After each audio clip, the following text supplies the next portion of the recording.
So we will get ready. We will call it to order. I know we will do public forum. Give me 1 second. I'm just going to quiet these guys down. Great. So we will have public forum before you go. I see one member. My request was that perhaps public forum be postponed until everybody was present. Okay. I don't know that we'll get more people, but okay. So we will then go forward with the airport team to do their presentation. Can I make one statement? You did ask if, the mayor asked if June 3rd was possible for Board of Finance Yes. to continue the budget conversation. Yes. So, just so you know, there may be a meeting on 2 weeks, well, on not next Monday, but the Monday after, dealing with the budget, if you wanted to speak to the Board of Finance, and that's who you're looking for. Okay? Oh, wait. Is this our clicker? Is this the? Okay, all right. Thank you. Anyways, thank you, I just No, wanted to thank make you. sure you knew. Thank you. Okay. I appreciate it. Yeah. Take it away. So thank you for giving us the time tonight to talk about our budget. We've had a, pardon me? No, Oh. it's noisy. Yeah, we've had a very good year since we were here last, and we've had lots of successes. We've had a huge increase of employments, and pretty much every goal that we set, we achieved, and we exceeded it in many ways. We also took care of a lot of deferred maintenance and a lot of work that hasn't been done in years.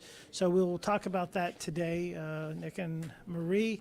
But I encourage you to ask questions, and as always, I encourage you to come out and visit and see it for yourself. Marie? Hi, so our first slide here, we want to give you a good idea of the airport, Burlington Airport at a glance. Most of you have been there, been through it. We invite any of you to come and tour it if you haven't had an opportunity to do that and see it behind the scenes.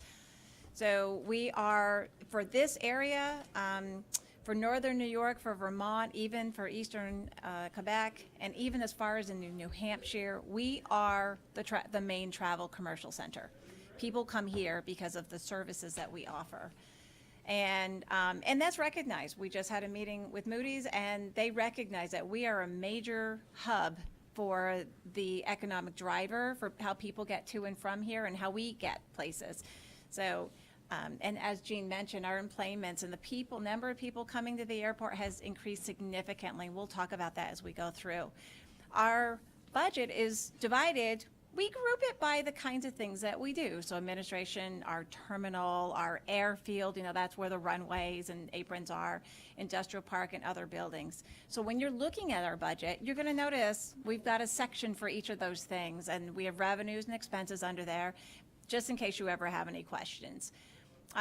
We're very fortunate in the amount of money that we are receiving from the FAA. The tremendous amount of reconstruction, both in our aprons and in our runways, is we have been so fortunate in the large amounts that we get from the FAA each year. We manage our projects really well, but it keeps this airport refreshed, renewed, and our areas safe, which is so important for what we do.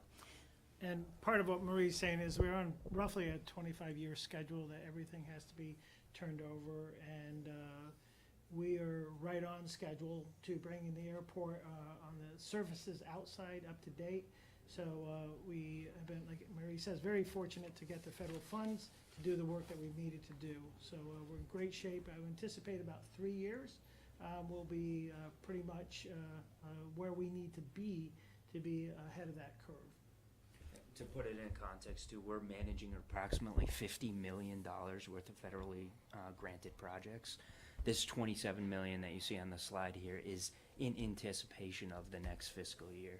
This is our largest grant application year that we've had in the history of the airport, which is related to a parallel taxiway, which again is the first in its history of the airport.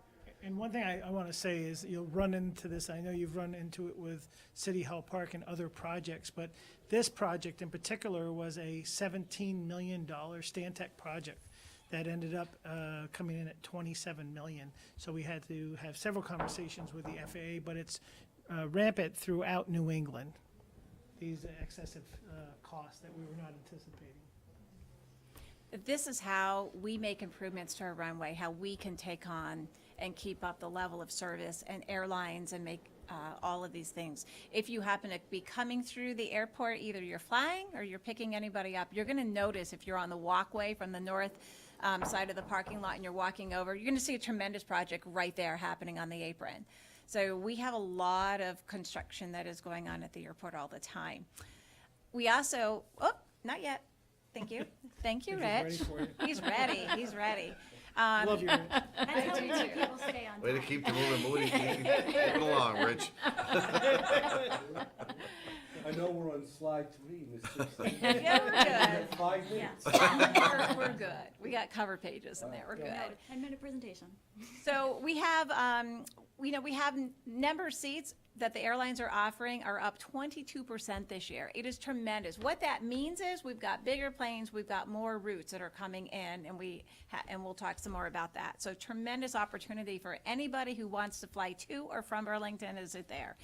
And we're looking to surpass our best numbers in about 10 years on in-plane passengers. So we're pretty excited about that.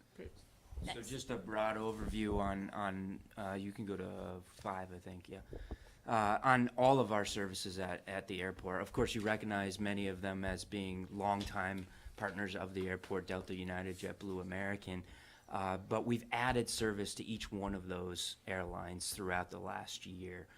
Delta offering new service to JFK, which is a healthy competition with our service already happening with JetBlue Airlines. Again, that reduces airline ticket prices, and one of the reasons that we have additional passengers coming in and out of Burlington. United Airlines offers what's called mainline service to Chicago, which are those larger aircraft. Typically, an average regional aircraft has around 70 to 80 seats on a plane. Mainline has over 100 to 200 seats on a plane. They also are offering in 2 weeks nonstop service to Denver International Airport starting on June 8th. American also added new service to Chicago last year. They're going to pick that service up again this summer. So again, healthy competition with the United Airlines. And then, of course, our newest airline, which is Frontier, currently flying to Denver, which will be a year-round service. Orlando just finished their seasonal service for the first season. It was extremely successful. They're going to bring it back in the fall, and they're going to keep that annual too. So they'll offer both of those services all year round out of Burlington. And just kind of by the numbers here on the side, fiscal year 19 is already, we're less, just over a month away from ending. We're already ending very strong. So we're up 62,000 additional enplanements. That's outbound passengers already. This is the highest third quarter since third quarter FY09, so since in a decade, highest third quarter. And we're total passengers, again, taking that 62,000 enplanements, multiplied by 2, that's in and out passengers, over 130,000 additional passengers this year over last year. That's about almost a 15%, 14.29%. This is, by the way, the perfect recipe for an airport like ours. You want your airlines competing against each other so that your customer gets the best possible price. And then when you have the ability to get like a Frontier or low cost, it brings that down another tier. So it really is just what Burlington needed. It is when you see other airports in the region and why they're succeeding, that is what brings them to that success. It's those low-cost carriers as well as the main airlines competing actively against each other.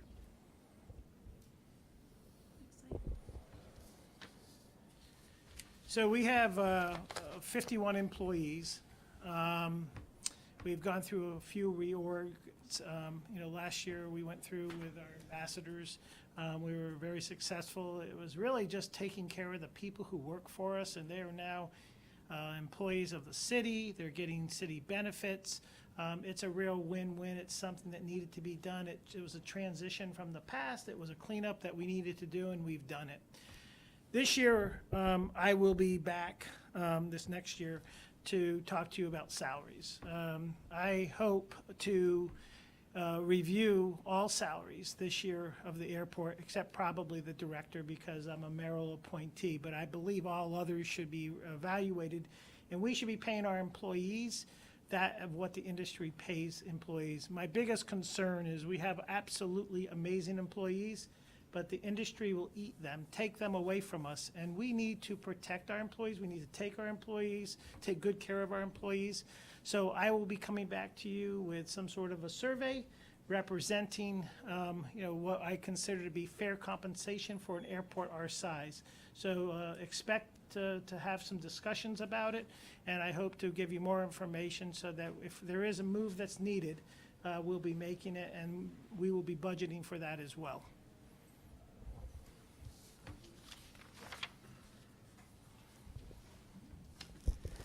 We wanted to share what our key goals are for the upcoming year.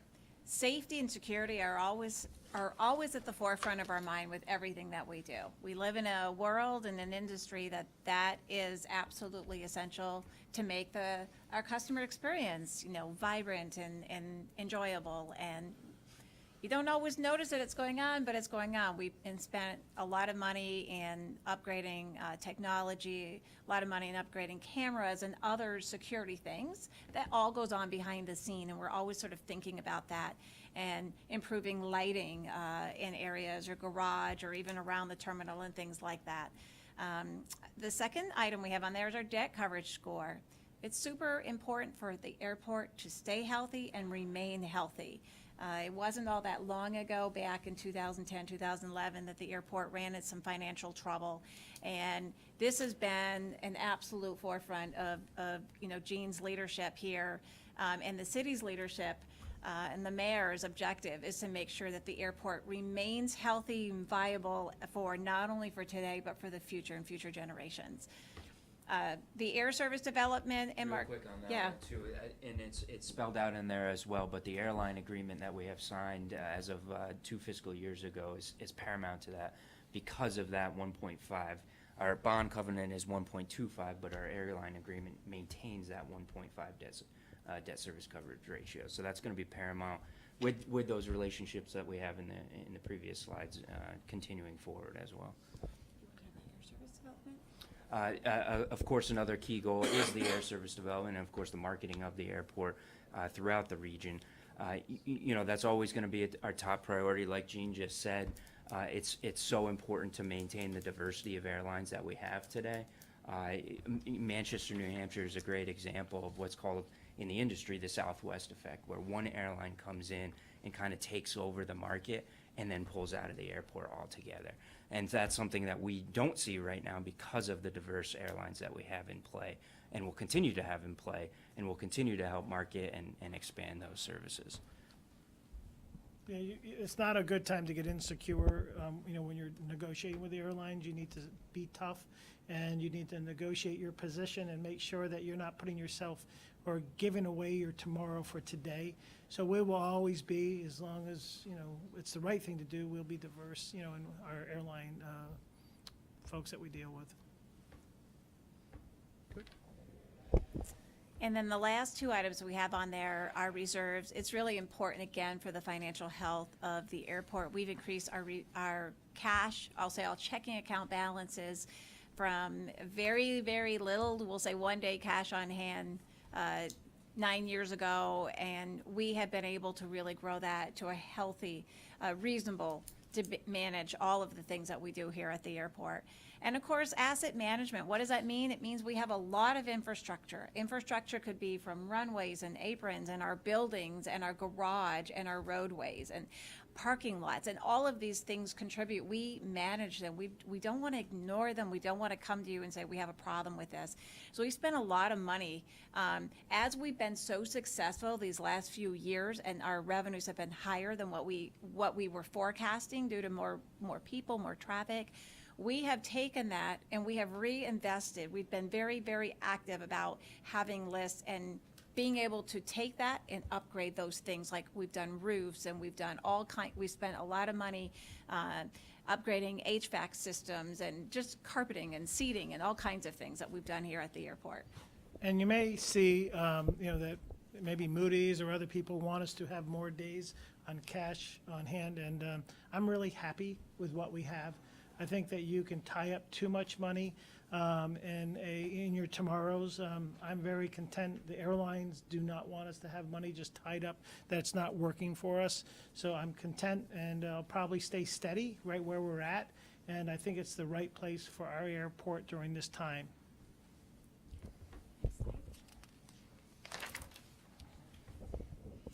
So we wanted to give you a sense of what some of our fiscal changes for the upcoming year are going to be.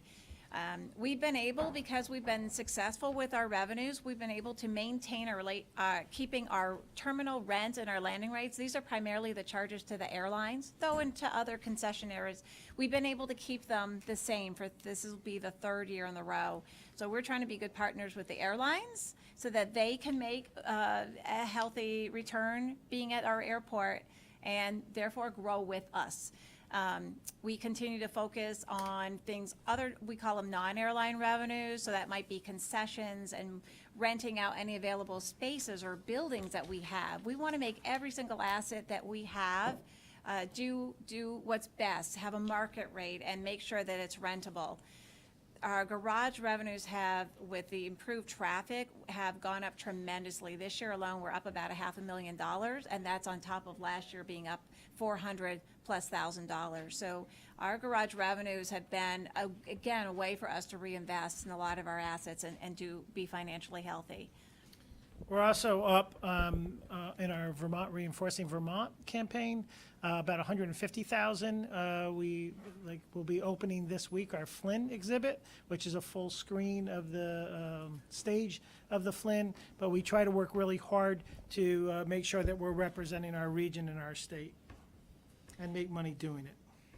And I've already touched upon, we have multi-year repair and maintenance for the garage and for other buildings, and we continue to do that. And then we're starting construction on our QTA. We're starting some of the preliminary. Yeah, we've started it already. And you're going to, so if you're coming, again, past the airport, the quick turnaround is it's a wash, car bay facility that our car rental concessionaires use to get their cars ready and returned for the next incoming customer.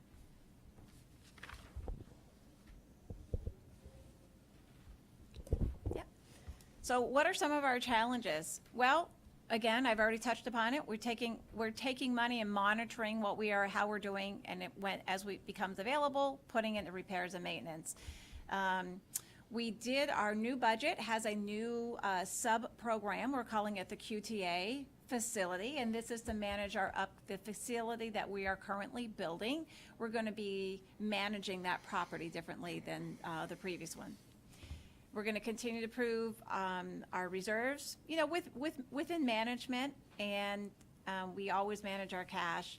Let's see, fiscal year 20 budget, we continue to, we have an interfund, we call it a transfer account, the $1.475 million.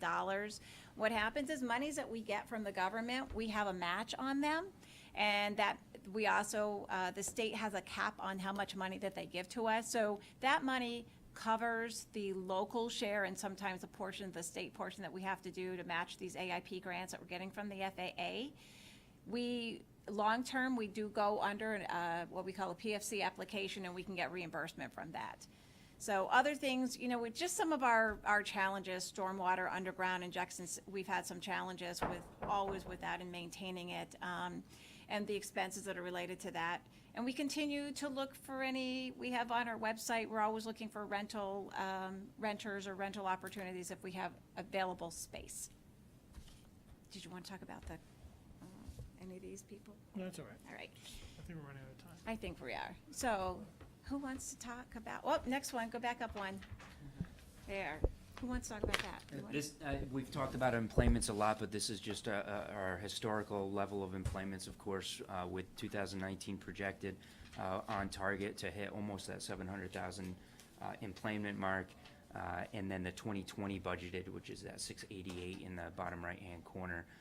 Again, the 2019 projected is about a 10% increase. We're about 14% right now, but we'll probably level off at around a 10% by year end. And we're conservatively budgeting in 2020 a 1% increase based off of this level flow moving into the future.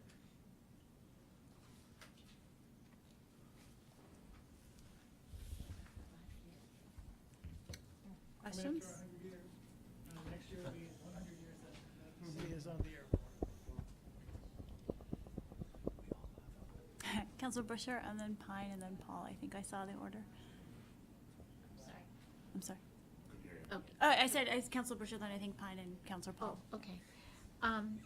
So you mentioned that the state match was capped at $500,000, but you also said that if indeed you don't, if the match, the state match is, for a project is greater than that you then go to the PFC program, and that's how you make up the difference? Well, we always have a local share in every AFD.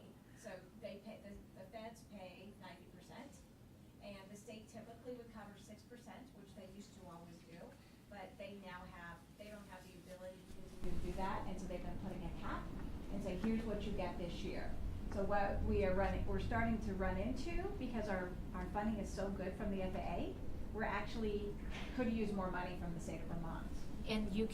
And so you can increase the amount of money that you get from them, so even though the local share is capped at whatever that is, 4% or whatever. Yeah, 4%. If you exceed that, nobody raises an eyebrow? So to break it apart a little bit, just on this coming year, 2020, we applied for $27 million. The local share truly is 10%, so that's $2.7 million, $500,000 coming from the state of Vermont. So to supplement the remaining portion of that local share, we've moved to the PFC program. PFC is a user fee on an airline ticket. No, I understand that part. It's just that, when this happened, whatever year the cap was put in place by the state, did we have any recourse? Could we have challenged that? Because up until that time, so they were highway programs that have the same split, or a split of a federal, state, and local mix, and so I'm a little concerned about this. I don't know whether this is forecasting other caps from the state for other programs. I'm hearing this for this, but I'm just concerned. We were very aggressive with that, but I think that the state has many challenges, and it also has its own airports that have their own issues. So I would say that they look at Burlington as not as high of a priority as other issues that they have, and I think it's legit. I really believe the state has got big issues and not enough money to deal with them, and probably overtax the people. So I think we're in a real predicament. So I guess I'll keep working really hard, and team will, and we'll balance our budget, and we'll feel grateful for whatever we do get from the state. So, and I appreciate that, because, we all live in the state too, so it's like, robbing Peter to pay Paul.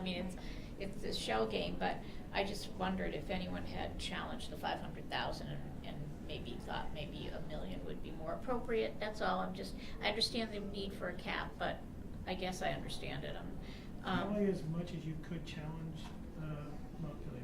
Yeah. We do present them with our budget, and we do ask, like this year we did ask for $1.9 million to support that 6% share, and we even asked for a rollover from last year as well. Okay. The last question I had is that something that has been in the media, that Plattsburgh is seeking to have an international status and do international flights, and that doesn't mean to Canada. They're talking about going to Europe or whatever. And I just wondered if any of you wanted to speak to whether or not you see this as a not a threat, but as a challenge, as something you have to watchdog, as something, I don't know if this was a direction that you would be thinking of moving in, and whether or not we needed to just be careful about how that market will work for or against us, so. I think it's really good to let Plattsburgh be good at what Plattsburgh's gonna be good at, and Burlington be good at what Burlington's gonna be good at. They're limited on population, so they're dependent on the folks coming down from Canada. I never wanna be dependent on that. I wanna be dependent on what we can naturally support. They live on subsidies, we do not, we don't get any subsidies. So I think what we should do is when we hear something happening over in Plattsburgh, we should wish them well and we want them to succeed. I don't think any aviation, any new service ever will hurt us. It will only enhance and help us. So I would say good for them, and we wish them luck on their endeavor. Okay, thank you. Thanks.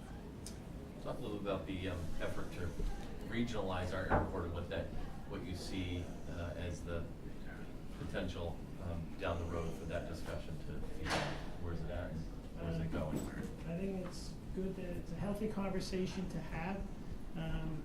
As I said, it says up here, we spent 100 years that Burlington has taken care of, built with its resources, this airport. I mean, you'll see as we celebrate our 100 years, where it started, and it started with DPW, tilling our fields, and for years, the city has used many of its assets to build this airport. So it's an interesting discussion. I think it's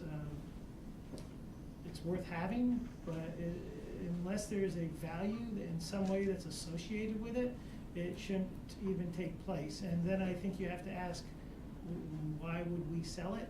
And the thing is, if someone came to me or to you and said, look, we'll give you what it's worth, $1 billion or 600 million, or whatever it might be, and that you felt that we want to do all of our roadways over and we could bring a value to the citizens of Burlington, then we should probably have a discussion. That's not the discussion. The discussion is, we want your airport and we can manage it better. That's not fair. And as I look back on 100 years, I see absolutely amazing management. Not including myself. We'll wait and see. But I believe, as I look back, I see wonderful things, great caretaking, great, volunteer folks, who ran the city, took really good care of that airport. So it's not fair to have a discussion, but I think, we need to have it, we'll have it, and, we'll do what we do with it. And then lastly, about the hotel. Will that on-site hotel capture, what's it projected as far as market share, and does it compete? Probably doesn't compete with our downtown hotel much. There's no better experience than being in downtown Burlington. If you go to the airport, hotel, it'll be because you're flying out very early in the morning or coming very late at night, or if you're a flight crew, and it'll just be out of convenience. And I believe that it'll be full every day because of how early, at 5:30 in the morning. It's a tough track for somebody who's 2.5 hours away, or you have a family. It's a lot easier just to walk across the street. So I'm anticipating a year from now we'll be opening it, and I expect it to be full, but it won't compete with our downtown. I mean, we have very beautiful hotels downtown, and they offer something completely different. Okay. Is it fully permitted? Just about. We're about a month and a half away. And we've actually had South Burlington has done asked the right questions during the permitting process, and it's been a very smooth and good process. Thank you. So I also had a question. I think you sort of answered it about the hotel. So you had said that it was going to start construction FY20, which starts in a couple of weeks. Do you anticipate that it will be open in FY20, or are you talking late in the late next year, or do you have an estimate? I'm thinking spring, summer next year. Wow. Yeah. Wow. And remind me again, how many rooms? 105. Okay. Are they? And I assume that they are working actively on contracts, so as to fill potentially half the hotel on any given day.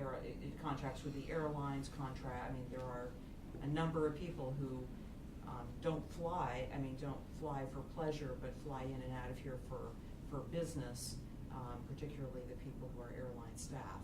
So I assume they're. About 40 to 60 a night. Yeah. And when you hear mainline, they come with, somewhere between 10 and 20 people. Yeah. It's a big deal. Then the other thing, a question I had was on employments. You have great figures for employments. I may have missed it because you ran that slide pretty quickly. Were there, there are projections. Okay, so you project a 1% increase in 2020 and it doesn't go any further than that, right? It's basically keeping what we have and having steady, slow growth. I'm more concerned about retaining than I am growing. Yes, well, you gotta do both, Yeah. I guess.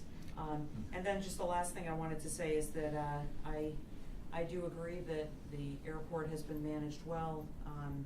I can't speak to 100 years because I haven't been here that long, but I believe that it has been, and also just wanted to acknowledge that it was 6 years ago today that you became the Director of Aviation. So congratulations, and thank you for all you do for the airport. So we got the F-35s coming this year. They're going to be louder. How are we going to manage that and make sure that we're providing support to residents and hearing them out? We actually start Tuesday night with community meetings, residents. So what we will do is we will go over the maps with the communities, all the communities. We'll have the first meeting at BTV, second meeting will take place in Winooski, and all of that will also be on our website and will be available to folks. The next step will be working on a noise mitigation program. And as you know, we've stopped purchasing homes to remove them, so we will be working on a program that insulates homes and gets probably millions and millions of dollars over the years to put new windows in, insulation, doors, potential air conditioning. So that is the best program that we can see right now that the federal government offers. We facilitate that. We, again, it's not airport money. We just facilitate that, but that's really all that we can do as the host airport of the F-35. But we do anticipate this to be, potentially, how many millions? Hundreds of millions over the next 2 decades to support the mitigation program. And so we believe, it is the FAA's preferred method is to remove homes, and we've made it clear we have no intentions of that. You may hear that the airport is purchasing a home. If we purchase it because somebody wants to sell it, it'll be because we purchased it, we insulated it, and we put it back on the market. But we will not be, tearing them down in this new program. Okay, thank you. So that's all we can offer. Okay. To answer your question. Yeah, and then on another topic, you had talked about trying to increase non-airline revenue, and I think that that's pretty apparent just in terms of how much, there's been definitely a proliferation of advertising and other things within each of the different terminals. What do you specifically mean by that? Like where else is there to grow, and do you foresee yourself kind of continuing to expand that advertising, or is it kind of where it needs to be? No, I have issues. I stay up all night, always listening and thinking of ways to do that at the airport. It has endless opportunities. What I want to do is I don't ever want to be like every other airport and look commercial.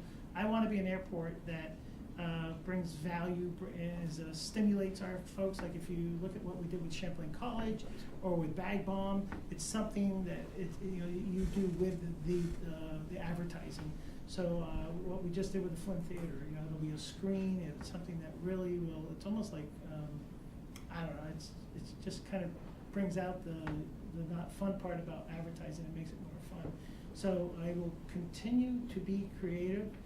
I don't know what the future looks like. I look for opportunities for our community to be our partners. I can't tell you what it'll look like, only that I will continue to work really hard and be sensitive to what it looks like. I'm very careful about what I bring in, and who we let do that, because I don't want it to become an airport that is just over commercialized. I want it to be something with a personality.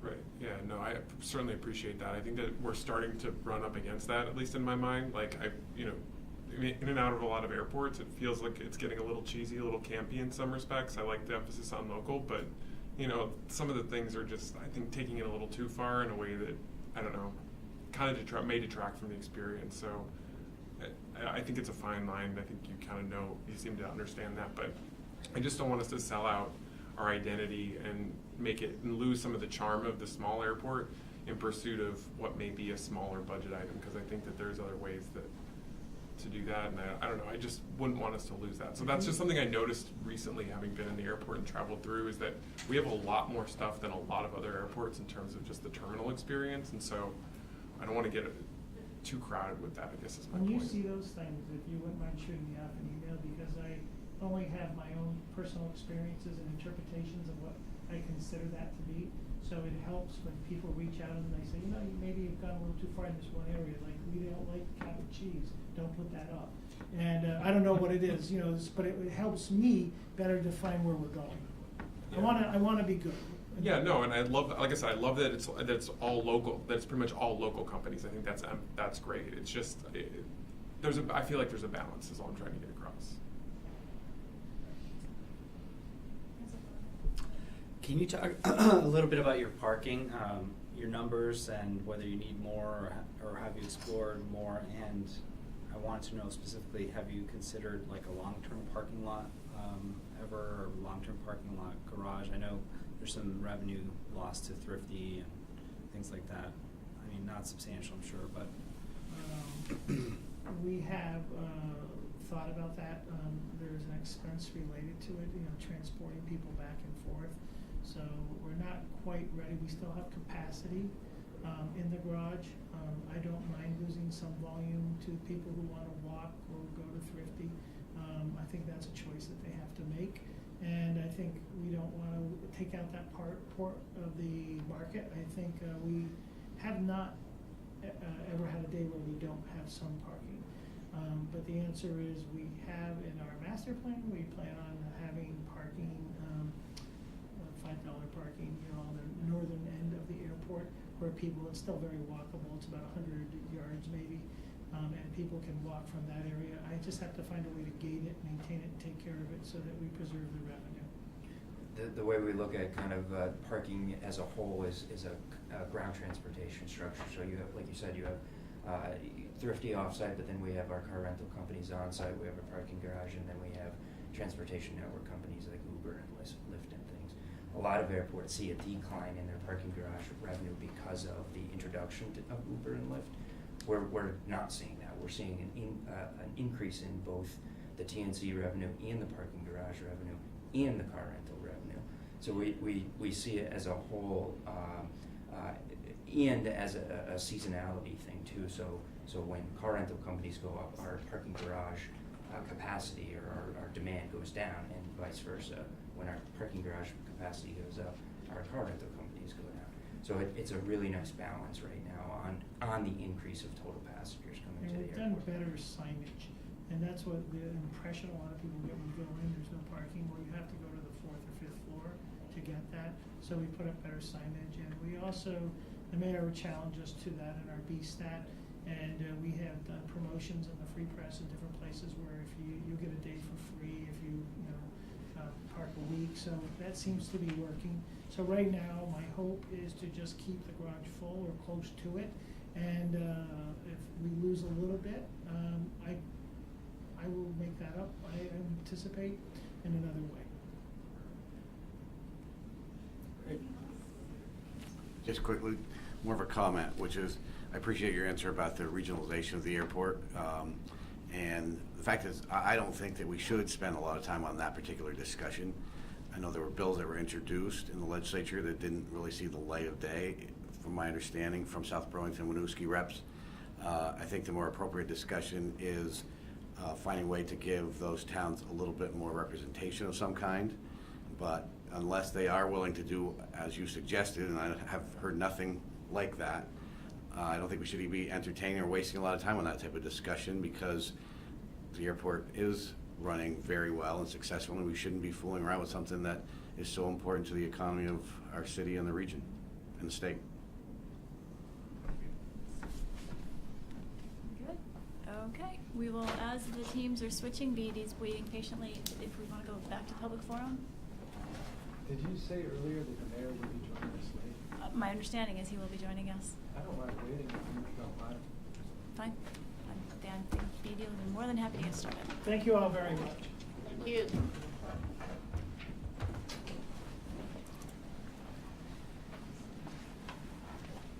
So we've been trying to do, I know you will get your time, don't worry, but we're trying to do about 10-minute presentation and then questions. Okay.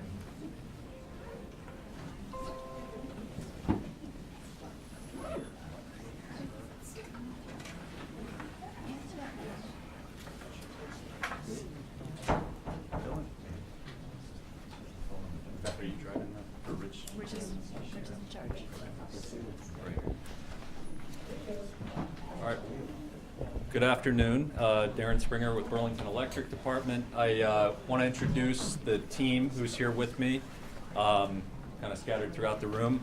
But I'll start right next to me, Cheryl Mitchell in the Finance Division. Jim Reardon, who's our Director of Finance, is on travel and can't be with us today, but did a great job working with Cheryl with the team on the budget. Paul Alexander, Manager for Safety. Munir Kasti, COO and Manager of Operations Reliability, Utility Services, Engineering, a number of different areas.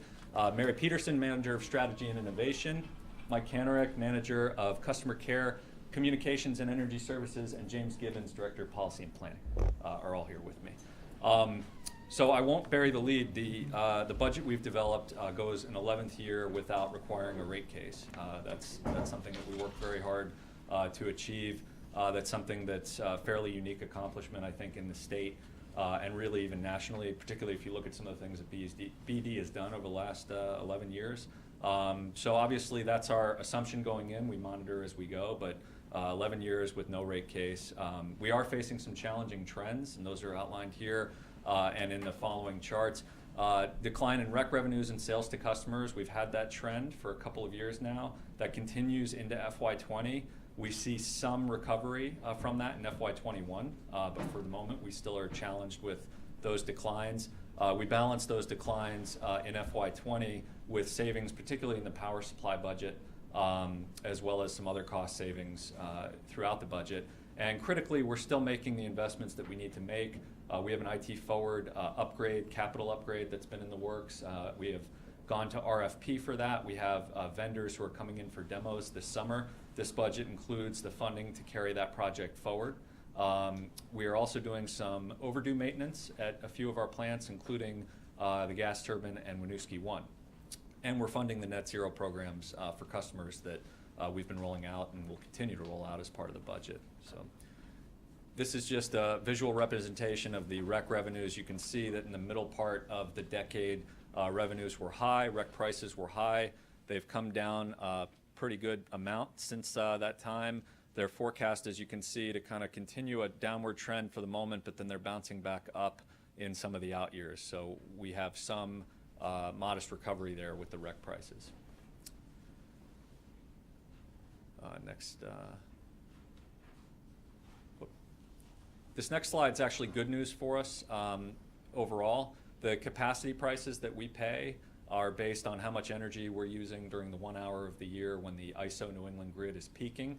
That's constituted 15% roughly of our cost of service in the past. That price is now coming down, as you can see right here. And so while we'll continue to focus on reducing energy use during peak because it saves money and it reduces our reliance in the region on the dirtiest fossil fuel generators, this number and this kind of trend here yields some positive savings for us. We continue to see, although it's moderated a little bit in this year, transmission costs that have gone up in the region. And this slide makes the point that since our last rate case, which was in 2009, we've really absorbed a significant amount of transmission cost, really a doubling in our cost of service. The increase from 19 to 20 is not as significant as some of the jumps earlier in the decade, but it's still a significant cost. And lower kilowatt hour sales, we have seen a trend of lower sales that continues into 20. We think it actually recovers a little bit in FY21, partly because some additions that have been delayed may come online. But partly this is also a trend that's a good trend in the sense that our energy efficiency programs have worked. We're using roughly 6.1% less electricity today than we were in 1989, which is the year before the city launched an $11.3 million bond for energy efficiency. And that, just to give a sense of it, that savings is roughly 12 million annual savings for customers on electric bills. So even though obviously sales to customers makes up a significant portion of revenue, and it is projected to come back in 21, this is a slide that also demonstrates energy efficiency has been working in the city. And this is really looking at kind of what our trend line was prior to the reorganization effort that happened in the 2015-2016 timeframe. And then the red bars are a projected continued growth had we stayed on the path that we were on. The blue is our actual, as well as in 19 and 20, the budgeted numbers. This is moderated a little bit in this graph because some labor that would otherwise be in this is actually allocated to capital to implement capital projects. But even if you account for that, the trend line has essentially flattened in terms of controllable costs. And we're talking about things like labor as well as consulting, dues, fees, services, those types of things. So this is a positive trend line in terms of our fiscal management. So key assumptions for this budget, we have savings assumed in the power supply budget that we have expectation to materialize. That needs to occur for us to be on the track that we're on. We want to see no further decline based on the projections in sales to customers. That's a key metric that we'll be watching. We have in our strategic direction for 2019-2020 launching several new net zero incentive programs.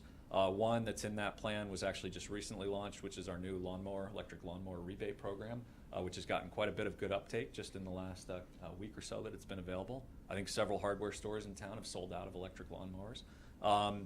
And then our credit ratings metrics, I'll talk about a little more on another slide, but we are obviously keeping close watch on our credit ratings metrics, and we're challenged in one particular one that I'll talk about coming up.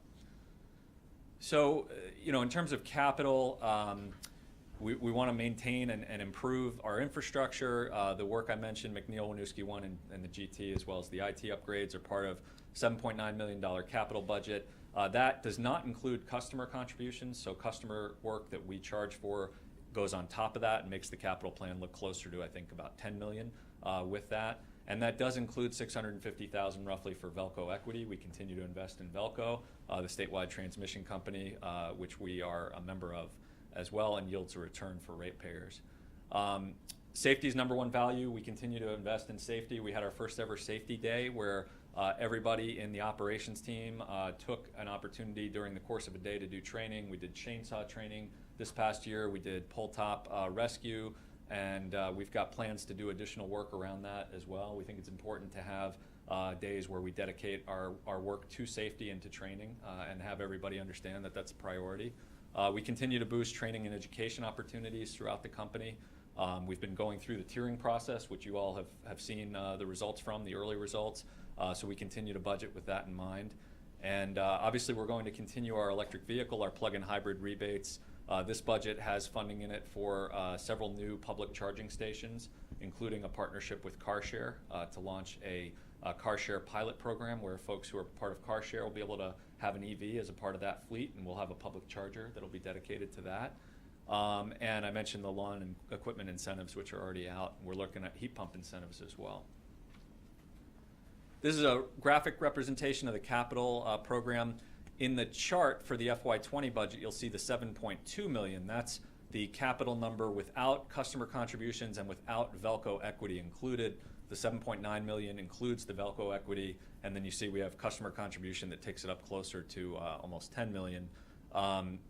Capital in the distribution system's been pretty strong over the last few years. Our reliability metrics have been very, very strong. Last year in 2018, not only did we exceed our state targets, but roughly 1/3 on average of BED customers even saw an outage during 2018. So 2/3 of customers essentially didn't see an unplanned outage. And then in terms of duration, the average duration for planned and unplanned outages was less than an hour. So our reliability compared to other systems in the state is very, very strong. And this budget will help us continue to do that work in reliability. So I mentioned the Moody's metrics. Obviously, 11 years without a rate case. By comparison, Vermont rates are up roughly 15% since that period of time. So we've delivered a lot of value, I think, for customers by holding rates steady. Our benchmark is always the A rating for Moody's, and we are on target and above target in every respect, except for the adjusted debt service coverage ratio, where we've seen some erosion due to the revenue declines in the rec revenues, the sales to customers. We want to get that metric back up. Our early projections for FY21 show some recovery for that metric, which is a positive. And in fact, our FY20 budget recovers that metric a little bit from where it is currently. And the difference between the adjusted debt service coverage ratio and the conventional debt service coverage ratio, the adjusted debt service coverage includes GO bond obligations and includes pilot payments to the city. So that's the major difference there. So we'll be monitoring that very closely and making sure that we stay on target and that we continue to see hopefully some recovery in that metric and the other metrics stay strong and at or above the A target, which they are currently. And then I think this is the last slide, just a summary of some of the accomplishments that we've had over the last year. I mentioned some of them around reliability, safety. No complaints to the Department of Customer Service in 2018, which was down from 15 complaints 5 years prior. Credit to the customer care team doing a great job. We continue to be 100% renewable. That continues to yield benefits for us, not only environmentally, but also in terms of keeping us exempt from the state standard offer program, which would otherwise add potentially $2 million or more in power supply costs every year. We are looking at not only an IT upgrade, but business process improvement work, which is happening. We've worked with VMEC, which has the lean training model for process improvement. They've been at BD and working with us on that.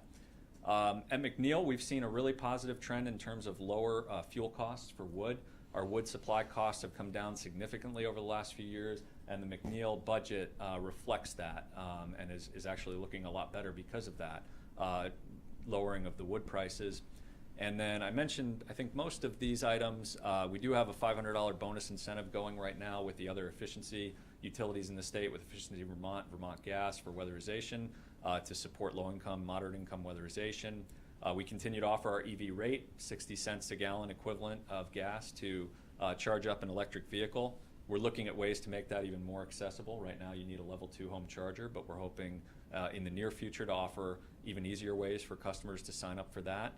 And coming this summer, we know that 2 electric buses will be joining the Green Mountain Transit fleet and charging here in Burlington as part of our Tier 3 program and some grants and incentives that we were able to help secure for them.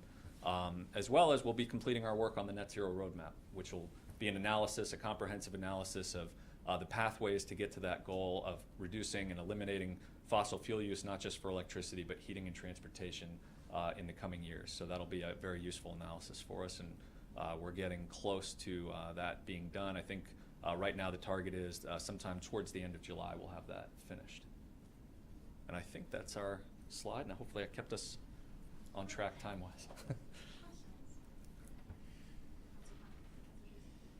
Can you explain how no further sales decline and the net zero goals go together? You kind of, there's something in there that I'm missing, because the two don't line up in my mind automatically. Kind of like you're going to go toward net zero, you're going to see your sales, but maybe you projected that, and that's what you're saying. It's the projection. Well, so for the current year, coming year budget, we want to make sure that our estimate of sales, which are already on a decline, don't decline below our estimate. That would challenge us from a revenue standpoint. The net zero goal is actually going to require probably something on the order of doubling electric use over a 10 to 20 year period, because we have 100% renewable electricity, because we have the ability to use that for heat pumps, for EVs, for electric buses, for other uses. If we want to move towards reducing and eliminating fossil fuel use for heating, for transportation, you're probably looking at a doubling in some sense of the electric consumption. So 10 years from now, if we're sitting here and talking about lower electric sales, that's probably not a good thing. We probably want to see electric sales go up and see gasoline and other fuel consumption go down. So given that we are natural gas 95% for customers, right? How do you propose to move toward that in the thermal side is what I'm trying to. It's one of the most significant challenges. The good news is Vermont Gas is thinking creatively as well as a partner to us on this. They've been engaged in the roadmap development process. They've provided data. They've launched a renewable natural gas program, which is looking at trying to have landfill methane be part of their system. They're also looking, I think, at hydrogen and whether hydrogen from renewable electricity could be fed into their system. So there's some innovation opportunities there, but there's no question that to get to the net zero goal, we're looking at things like district heat.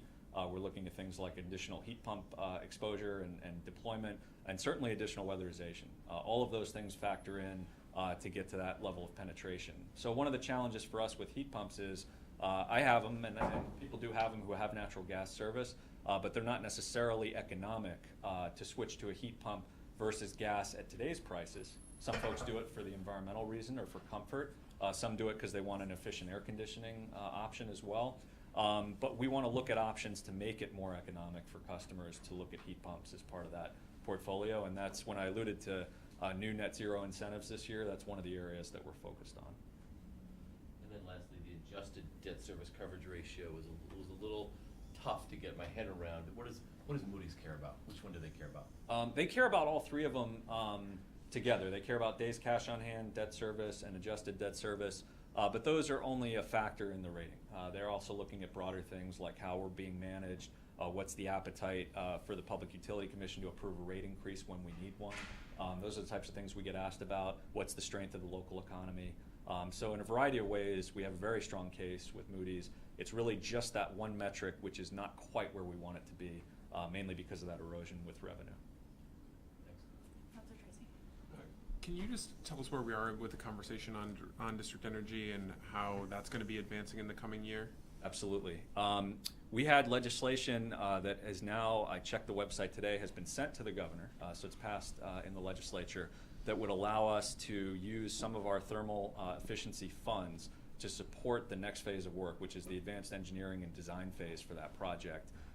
We had previously gotten authorization to even put funds towards the construction of the project, but we hit a point where it really made sense to have some authority to use those funds to advance the project to the next phase, the engineering and design. So our goal was that, assuming that legislation signed into law, we want to reopen discussions with the potential stakeholder customers in the spring-summer timeframe, so right around now, to be able to say, here's an updated set of assumptions in terms of what we can put on the table to help move the project forward. We were at the letter of intent phase, essentially, asking customers to sign on and say, I want to be a part of this, I want to put some additional skin in the game myself, and then BED, through this legislation, can say we also can put some additional skin in the game to move it forward. And is the mall signing on to that? They've been a partner throughout. We continue to have conversations with them. We haven't officially reopened that discussion yet, but I've been in touch with them, and I believe they're interested in continuing to work with us. Okay, thank you very much. Councilor Busher. Just picking up with what Councilor Tracy just said, could you provide us with a list of organizations that are interested or with this project? Because I don't remember everyone at the hospital signed on or the university. I can't remember if they all, I mean, are they there, or is it a soft commitment? I can't remember.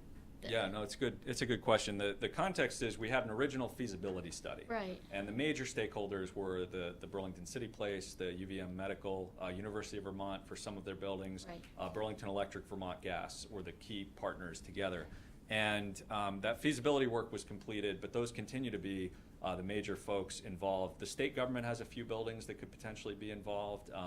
There was one or two federal buildings that could potentially be involved. But really, if you look at the system and where the energy would go, the hospital is by far the largest potential consumer, followed by City Place and UVM. What about Champlain College?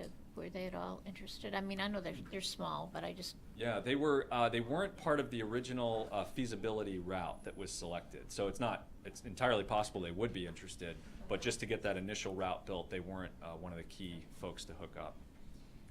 So I'd like in 2 minutes, a refresher on why the recs were declining and why you think that there might be recovery in FY22. Sure. So the recs are based on the New England market and really based on the renewable portfolio standards in each of the 6 states. And Vermont has one now. Ours is different, values resources differently than Connecticut, Massachusetts. Those states really drive, I think in a number of cases, the higher value rec market. And, you know, and I'd ask James to weigh in if he has more to add, because he's really the expert on this topic. But what you probably saw was some level of supply and demand, you know, in terms of how many renewable generators were out there generating recs, how much was the state requiring utilities in those areas to have.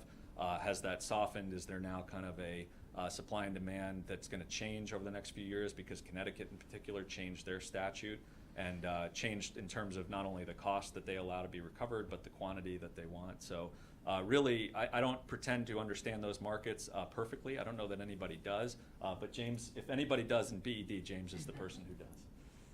I actually think Darren did an excellent job of answering that. It is not a very transparent market. It's not a very liquid market. There's not a lot of players in it. It's not Right. publicized well. Yeah. And it's driven by statute and expectation. So if someone thinks a Cape Wind project is going to be built, the rec's going to be long, the prices start to fall. If something gets announced as not going forward, the prices come back up.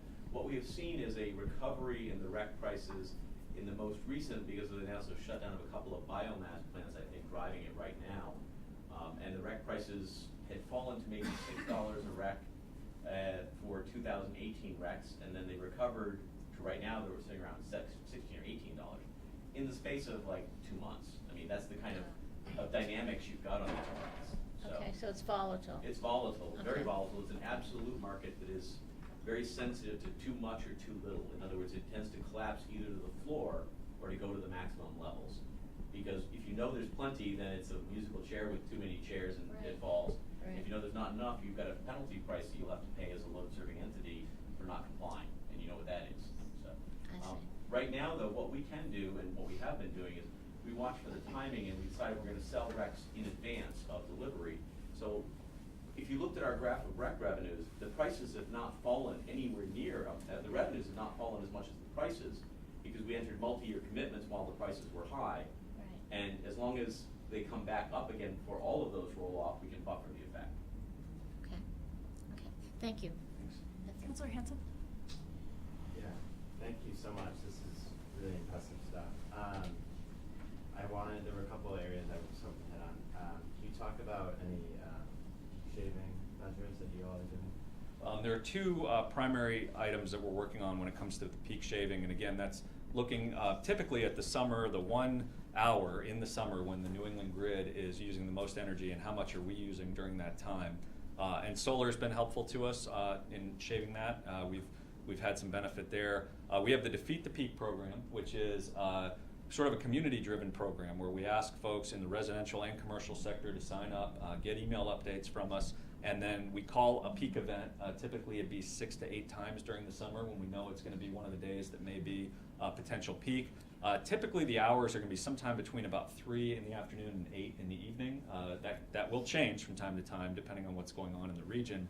And we ask folks to reduce their energy use, and each time we call an event, if we reach our target for that day, we make a $1,000 donation to a charity, a local charity. So last year we had 6 peak event days. We made $6,000 in donations to local charities, and we saved the ratepayers significantly more than that through the participation.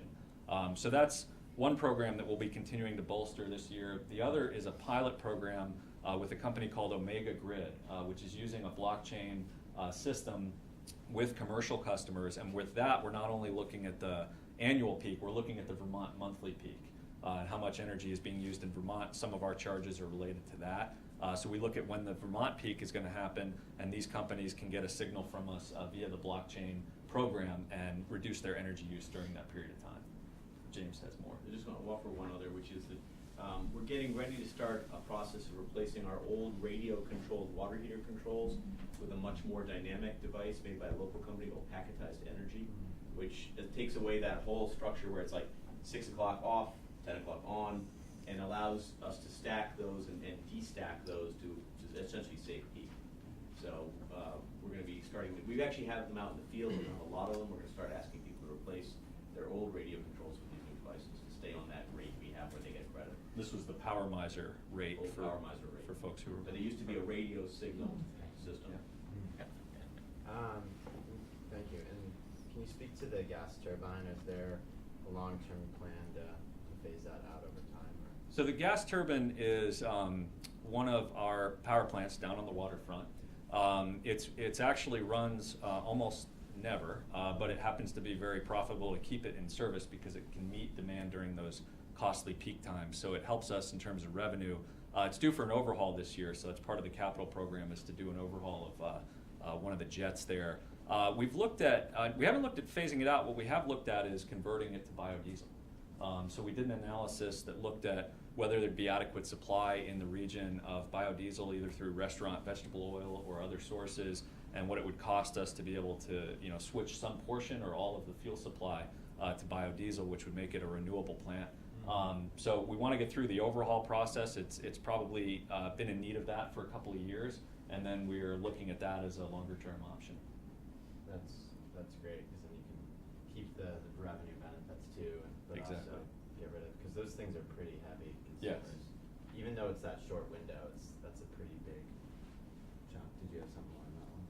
I just would say that when Darren was talking about the capacity market prices, that unit is one of our two significant capacity producers. It produces almost 20 megawatts of capacity. McNeil produces about 25. So in terms of our meeting those obligations for those markets where the prices are moving so much, it's a key component.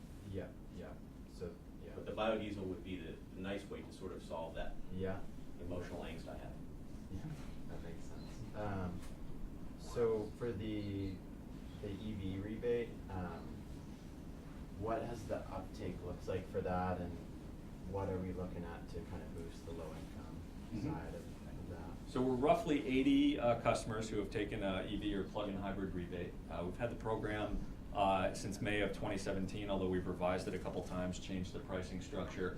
Our low moderate income rebate is essentially at the highest level that we're allowed to offer under Vermont's Renewable Energy Standard, which caps the amount that we can spend to acquire fossil fuel savings. What we're looking at, though, is whether in that process there's something called the TAG, the Technical Advisory Group, that designs those limits each year, and there's also a 2020 program review. We're looking at whether or not we can have really additional claim of savings for EVs, because we think folks in Burlington are actually getting more value out of them than the state is permitting us to claim at this point.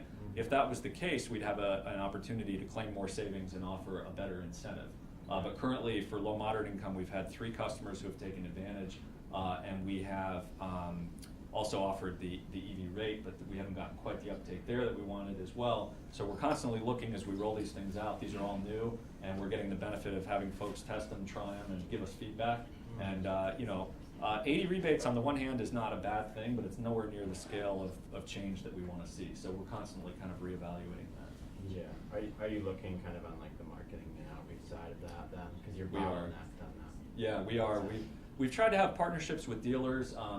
I think the real benefit is if you can get a lease, because then you get the federal tax credit included in the price sort of up front. And so for leasing, you can get a monthly payment that's not unreasonable. $230, $250 a month for a brand new EV with the incentives included. But really, we want to work with the auto dealers, and it's a hit or miss situation. Some of them are very motivated and interested in the market. Some of them aren't. So one of the things that's been really eye-opening to me is if you drive an EV, you're more interested. I mean, it's a unique experience. They're fun to drive. They're interesting to drive. But they can be a little bit demystified by testing one. So we're hoping that the car share pilot will really get more folks in Burlington exposed to what it's like to drive an EV. And once they've done that, we're hopeful that we can help them with an incentive, with marketing, with outreach, et cetera. Great. And then, and then speak on that same point. What do you all do for do you give rebates for the charge station, the in-home charge station? We do. So if you're an EV customer, you go and buy an EV. You either get $1,200 if you're getting a rebate, or $1,800 if you're low moderate income, and then you're eligible for an additional $400 towards the home charger that can help you sign up for the rate. Great. Yeah. Awesome. Thank you. Thank you. So it sounds like new revenues are expected, and I was just wondering if the surplus of the BAD, we know it cannot be used by the municipality. If you have a surplus on your budget, where does it go? We don't have a surplus really at this point. What we have in the budget is a net income of roughly 900,000, but that net income helps keep our debt ratings metrics roughly where we want them to be, with one exception, which is the adjusted debt service coverage ratio. We try to keep our cash on hand and our cash balance at reasonable levels so that we go into FY21. Hopefully we don't have to ask for a rate case, but we can actually continue to kind of manage the budget as we go. Typically in the better years, we've had an income that's higher than what we have this year. Our margins are getting tighter, but in terms of, we provide a pilot payment to the city as one means of supporting, operations, because we're not a taxed entity as a utility. But I don't know that we really have a surplus as much as we really have the operational piece to keep going without a rate case. And my second question is, how long you been director now? Since October. October, and almost a year. And was just wondering where you are at with the study around how much it would cost to bury utilities underground from a mile perspective. Yeah, Munir has looked at that for us, and if you were to do that all throughout the city, I think we looked at a ballpark number for that. Do you recall? I think it's close to that 400 million dollars. My memory's correct. It's significantly expensive. What we find we're doing is piece by piece, where we're doing projects like the Great Streets Project or Champlain Parkway, where there are opportunities to bury the lines that make sense from a reliability and an aesthetic and other purposes. We're working on those as we go. So we have several of those projects that are underway right now where we're burying the lines. But if you were to do it all throughout the city, that's a significant cost. So I think, it is all about goal and timeline. It can be 100 years goal to bury them all, not currently, but I think to look at it that way, in 50 years, how much by yearly, how long it's gonna take. And this is budget presentation, but I would wanna know in the future. Okay. So the other question that I have is specific to the investments. Mm-hmm. The BED have a lot of investment, and one of them is Highgate, if I remember correctly. Where can I find those informations? So Highgate, we actually we sold our ownership interest in that as part of action last year. But wait, I think it was clear to the council back then that we would be investing, if I remember very correctly. We would be selling it $200,000, I believe. So let me just speak to investments, just broadly speaking. In terms of investments, the main thing that we tend to invest in, other than our system, is we invest in Velco, which is the statewide transmission company. We earn a return on that investment that benefits our ratepayers, because we get charged transmission costs through Velco, but we also earn a return on Velco's investing in building new transmission. So that's an investment. In some cases, we have a power infrastructure investment or an investment in owning and operating a plant, but we don't typically have investments outside of that. And I think with Highgate, what you had is sort of a legacy investment, where originally we needed to have a share of that to be able to take power from Hydro-Quebec, and we no longer needed that to be able to do that, and so that's why it was sold. But we typically don't make investments outside of those areas. Councilor Busher and then President Wright. Oh, no. Thanks. So congrats to BED staff over the years in keeping the rate steady for the last 11 years. You probably answered this, and maybe I missed it, but so I apologize. But could you just crystallize for me in a short answer how BED has done that while the state increases have been 15% over that period?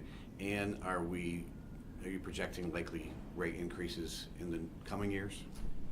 Yeah, so we originally were projecting a rate increase this year. And when we started the budget process, we had challenges to work through. I would say that in the middle part of the decade, had we not gone through the reorganization effort that happened under Neil Lunderville, where we really kind of right-sized the organization, strategically transformed the organization, there were savings and efficiencies that came out of that were valuable. Being 100% renewable the way that we were at the time when the rec markets were high, and being able to benefit from that was another key aspect to having additional revenues that really benefited the ratepayers in the city. And looking at it this year and knowing we were going to have a rate case potentially and being able to avoid one is partly due to cost savings, prudent management, partly due to opportunities to save on our power supply contracts. So even though we stay 100% renewable, we've had a couple opportunities to extend or renew contracts that are better priced because of the energy market than they were prior, and that helped save as well. I certainly would not be surprised if in FY21 we needed a rate case, but at the moment, our management philosophy is to try to build a budget that doesn't require one. And if we're able to do that, then that's what we'll do. As long as we can continue to be safe, invest in the infrastructure, keep moving the initiatives forward, I think our ability to do these things and not ask ratepayers for a rate case is what makes us special, and something we want to continue. Thanks. Okay, I think we're done then. Thank you. Thank you. very much. Appreciate it. Thank you. Water resources will be up next because they like to keep coming back. Oh, gee.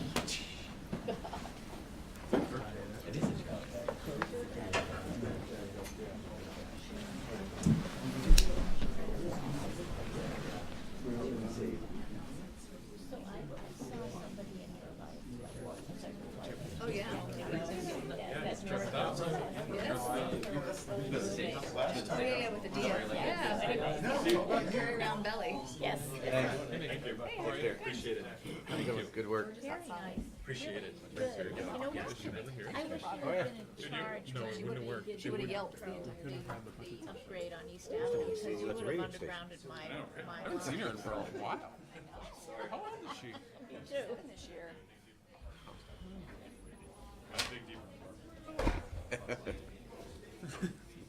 Okay, here we go. Trying to do 10 or so minute presentations and then questions, okay? All right, great. We're going to make this quick. From one great Burlington, Vermont utility to another. We are presenting tonight on water, wastewater, and stormwater, known as the Water Resources Division of Public Works next. You all are familiar with our mission. There's a nice little pictograph of all the ways that we steward clean water next. This explains a number of the areas of our operations. Integrated Water Resources is really our division, able to look at how we manage water, wastewater, and stormwater for Burlington's health and vitality. Next. So I will finish up with this slide and turn it over to Megan. We, on each of our three areas, run a myriad of operations and programs. And one of the pieces I'm very excited about in this year's budget is not only are we continuing the operations that we do 24/7, but we are, similar to the general fund, tackling the deferred capital reinvestment challenges thanks to the voters and your support with the Clean Water Resiliency Fund and other reinvestments Megan is going to talk about. We will leave this division more resilient than we found it. So Megan, why don't you hit? Yeah, you can go ahead and skip that slide, Yeah. just all of the things that we manage. If you can go back just one slide. Just, wanted to thank you with the council's continued support. We've been able to do really great work, ranging from reinvesting in some of our pipe infrastructure, as well as sort of a reliability project up at the reservoir pump house that's going to enable us to take down one of the elevated storage tanks and also make sure that we can provide high pressure water to the hospital even if one of those tanks goes down. And then in the lower right hand corner, that's another example of an efficiency improvement that we've made at the East wastewater plant, which enables us to provide air to the bugs so that they can continue to treat the wastewater. So thank you again for continuing to support all of that work. So we've got 4 high-level budget goals. The first one is really advancing near-term operational and capital needs. You guys are all very familiar with one of our major advancements this year, which is really ensuring that we have sufficient staff resources to maintain smooth and safe water, wastewater, and stormwater operations, as well as strong regulatory compliance. We're continuing our water main reinvestment, another $2 million in calendar year 2019. We came to Board of Finance to kick off the investment that the voters approved last year, the $30 million worth of wastewater and stormwater. And another project we haven't talked to you about a lot, but we'll be bringing to the boards soon, is rehabilitating our primary high service water tank up at UVM, which is critical to serving water, as I said, for UVM and the hospital, as well as all the people who live on the hillside. Next slide. Like BED, we have to always be thinking about our sustainable utility financial health. You're familiar with debt service coverage requirements. I would say the newer one for this year is working with the Clerk Treasurer's Office to establish designated capital reserves. We do have some cash on hand, and it's kind of all lumped together. And what I would like to see is in a year in which we don't spend the capital line item that you all have authorized, that we actually keep that in a separate pot of money, so that we can make sure that we're building our ability to pay for capital in the future. We're also looking ahead on the capital front and planning and investing in our long-term capital stability. We have had a hard time maintaining and doing all of the proper maintenance on our two storage tanks. We have the very large one at UVM, as well as the smaller one on Redstone. Has all the cell phone antennas, looks a little bit like Sputnik. Those are really, really important and have to be maintained, and we're not really well set up to be getting up there and climbing on there and riveting and recoding and whatnot. And so we did an RFQ to hire a company who specializes in this. And in fact, they are the company that maintains all of Champlain Water District's, I think they have 11 to 14 of these storage tanks, and they've come highly rated. We are looking ahead to what the next 5 years looks like for all of the water system. So we had our capital, our bond that everybody passed in 2016, and that money is being drawn down. We only have $1 million left, and so we need to start thinking what's next. One of the things that hopefully will save us money, though could still cause some pain to staff because of the paperwork, is shifting our financing source to the drinking water SRF. Similar to the clean water SRF, which has a low interest rate, the drinking water SRF has a 3% interest rate, and right now, because they're sitting on a lot of money, they may even be willing to buy down that interest rate more. So we're looking into how we can use that program. And then we talked about this at the Board of Finance a couple of weeks ago. We're going to be finalizing our integrated water quality management planning project, which is going to really tell us what the next set of wastewater and stormwater improvements are. Next slide. We spent a lot of time with you guys talking about ratepayer affordability. Unlike BED, we don't have renewable energy credits, so it's really the water that people use, and so we get that, sustained rate increases over a period of time. And when we're all looking at what the investments are that we need to make, it has been a concern for us. It's a concern for you. I quoted the scope of work that we had agreed upon. We're close to finalizing a contract with a financial consultant so that we can get that work kicked off. Next slide. So some of the key drivers, we have seen a continued loss of volumetric revenue, not because necessarily people are using less water, but because we do continue to uncover some of the meter billing errors. So as we progressed past the compound meters, which provided the initial chunk of money that we owed to some of the large customers, we have continued to find mistakes, and we are continuing to accrue some both money that we have to pay back as well as long-term loss in revenue. We lost the remainder of the Hadley Road customers, which I had broadcast last year. In stormwater, there are no major revenue drivers, positive or negative. The one thing you'll see if you look at the budget is that last year we had included a large grant as part of our grant revenue in our annual budget. And from here on, I'm going to be tracking larger capital grants and loans in a separate capital account so that our operational O&M budget kind of remains a little bit more flat, unless there's actual cost increases operationally. You guys are familiar with the personnel additions. The rate affordability study, we had some healthy professional service capital lines, and we're going to need to maintain those in order to fund that study. The other things that we weren't necessarily anticipating and continue to be challenges for us are our biosolids sludge management. That's all of the solids that comes from the wastewater treatment process.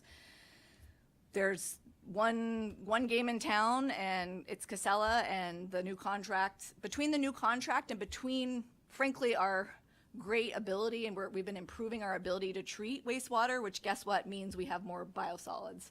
And so we're now up to paying about $900,000 a year, which is a significant portion of the budget just to manage the biosolids. So it continues to be what are we going to do about this?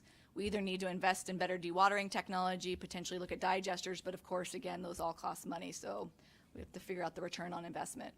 We did have increases in our pilot, just similar to BED, and that is a challenge to deal with, and then a couple of other increases due to the other cost allocations. Next slide.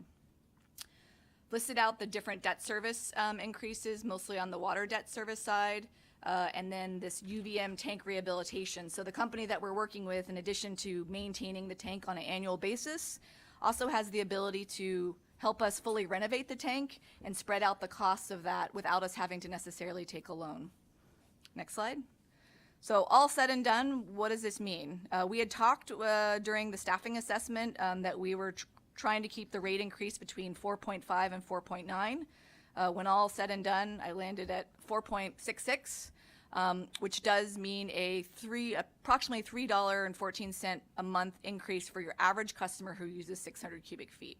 I looked at my bill today. I don't use 600 cubic feet. A lot of people don't, but we wanted to provide a good number for people to think about. And if, depending on how much you use, your percent increase will be 4.6, but the amount will be slightly different.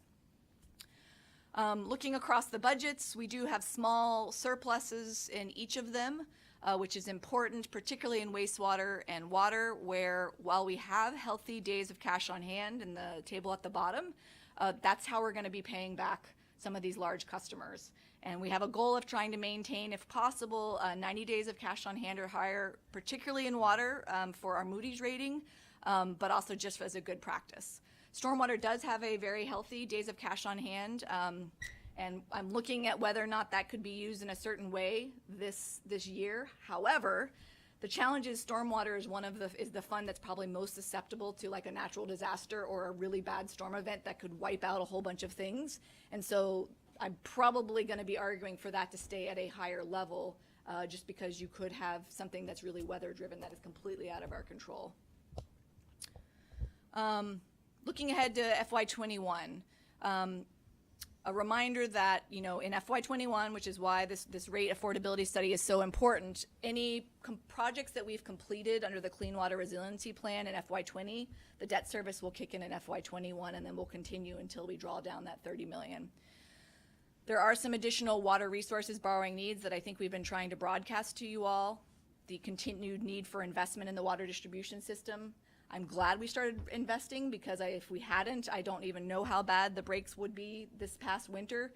That being said, we do continue to see breaks, and the pipes are still very old, and we still have, I think 75% of our pipes are cast iron, and that's the one with the highest break potential.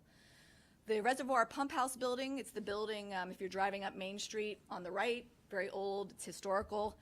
It's built in 1868, and it is getting to the end of its useful life. But that pump house is very critical because, again, it's what pumps the water from the big reservoir area to the tanks to then feed the hospital. The hospital has to have water. And then we've also talked about the stormwater and wastewater systems. We're anticipating completion of that integrated plan by 2020. And then at some point, that plan is going to turn into likely another request for funding in the long term. Next slide. A little bit of good news. We maintain a very conservative rate model. I don't plan, even if I know that a mall is coming or this is coming, you don't put that money in until the money is in your pocket and the person has turned on the water, which I think we all know is a good thing because we could have planned for a certain way and then, things always go differently. Because we're investing in our revenue assurance program, over time, we're hoping that with our meter replacements, as we replace these older meters, which generally are slower, we should actually start being able to count the water a little bit better, and thus may yield a small bump in volume as those are replaced. We're looking forward to working with you on our affordability rates and programs, looking at new revenue streams and making sure that we mitigate those impacts. One of the things we're adding to the scope of work, which I don't necessarily think we talked about with you guys, is having the consultant do some sort of analysis of cost efficiencies. Are there any other low-hanging fruit that we've missed? Things that we could start to implement that would actually save us money, not just be looking at our revenue coming in. And I've been really proud of my team. We have been pulling in grant funding, at a really great rate. We have $1 million grant from the state to do combined sewer retrofits. We just filed our priority list applications for the Clean Water SRF, and we're eligible for up to a 32% pollution control grant. It all depends on who else applied at the same time and where they fall on the priority list, but at least I know the quality of our projects are such that if there's nobody above us, we could be getting a significant amount of that money covered by a grant. So we work hard to get that money in because it's a great way. There is money out there, and we try to leverage it at every possible opportunity. Next slide.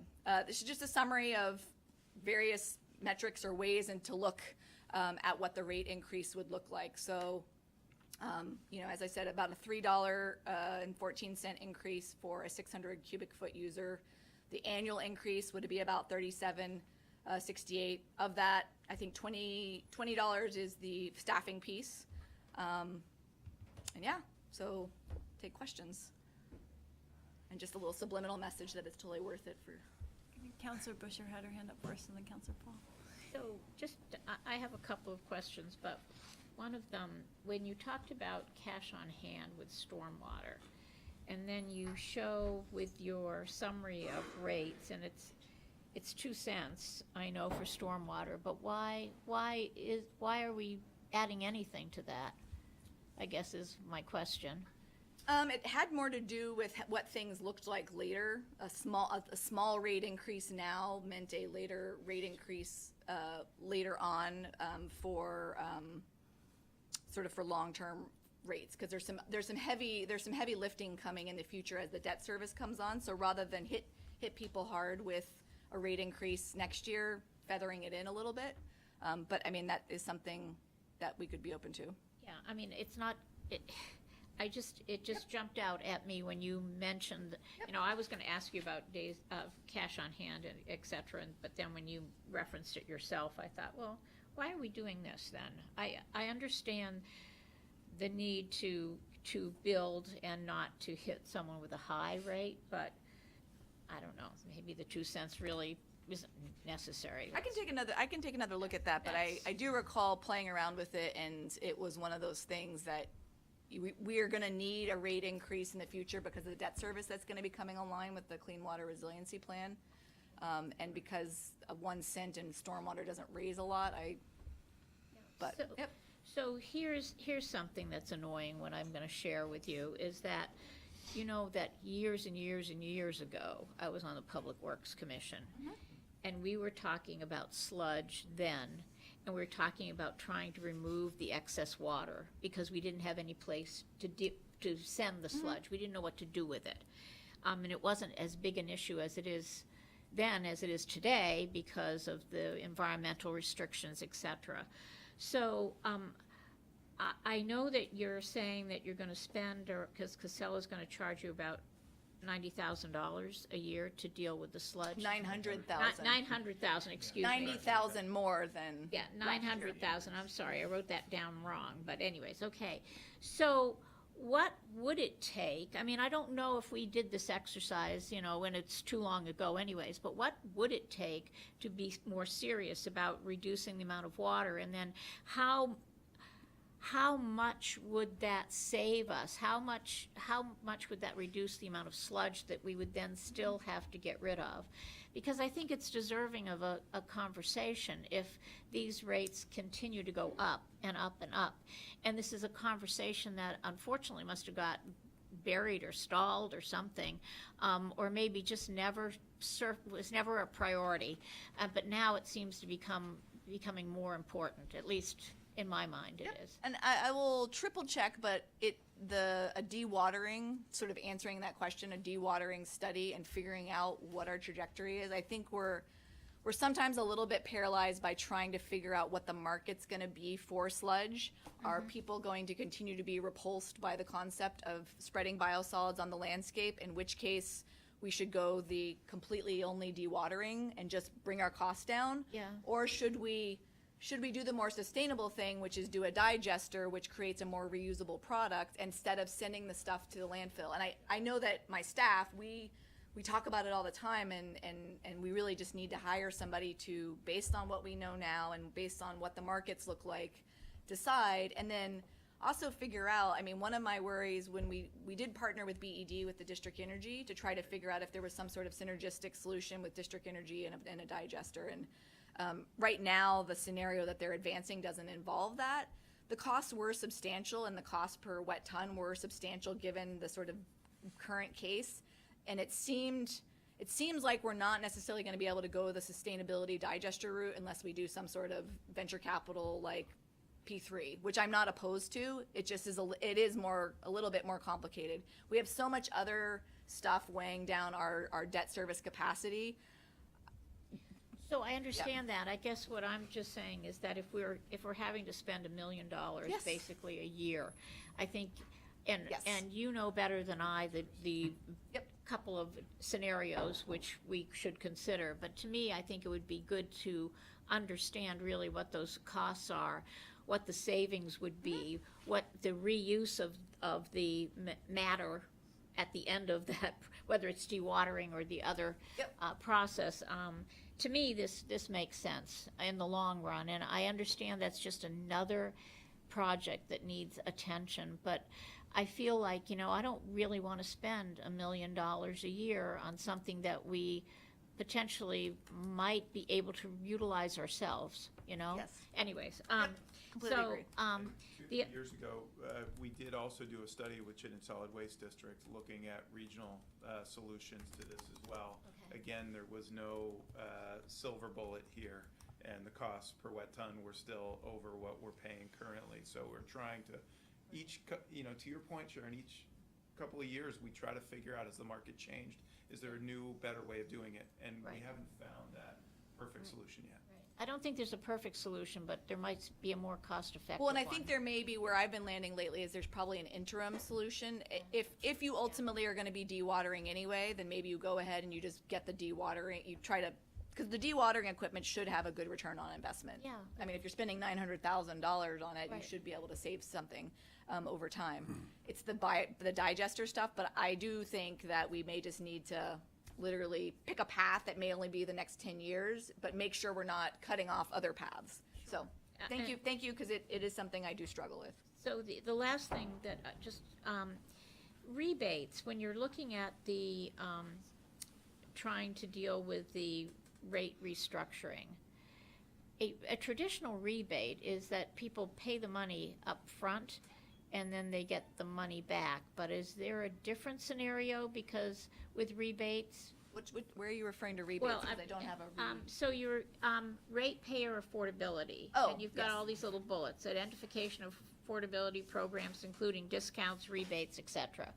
And so I'm not, maybe there's when people say rebate, maybe because BED said rebate too, maybe there is a scenario where you don't have to spend the money to then get a return, because I don't think that people can spend the money and wait for the return. So that's what my point is regarding the rebate. I'm concerned about that unless there's another scenario that I'm not aware of. Right, no, and I was just listing the universe of possible affordability programs, and we may look at rebates and be like, nope, not gonna do it. We need to figure out a different way of buying lots of shower heads and just giving them to people, or, so I think I get your point. Okay, thank you. But That's in it. the world of rebates, just because we deal with those, I would add, it's upstream where you pay for the rebate at the supplier, and so the customer actually gets it without, you get the discount at the point of sale. That's the way to look at rebates, not Yep. as a, you have to send in a coupon and get your. Well, that's money what sent back. that's why I was asking, Yeah. is there another way of I doing have like rebates? 3 That's rebates my to point, file yeah. for things I've purchased recently, so I'm totally on board. 'Cause I cannot find the time to just fill out the paperwork, and I'm probably gonna miss out on the rebate. Okay, all right, thank you. That's sort of what they're counting on, I feel like, Yep. sometimes, although maybe I'm being cynical about it. I just have a couple of questions, and I'm hoping you just can remind me now. I remember it was probably about a year ago that we discussed Hadley Road.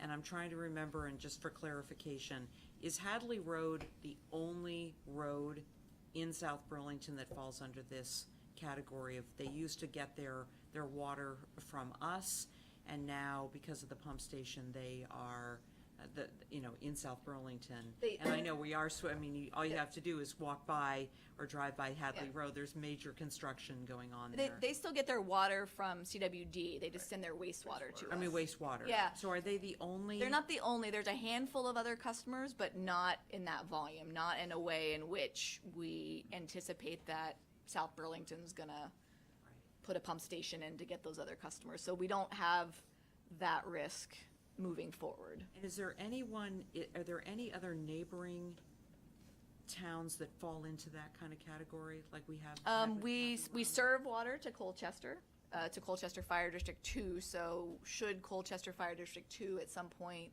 figure out a way to run water and get Champlain water to that part of Colchester, then we would stand to lose, I think, about 220,000 on the water side, but not the wastewater side.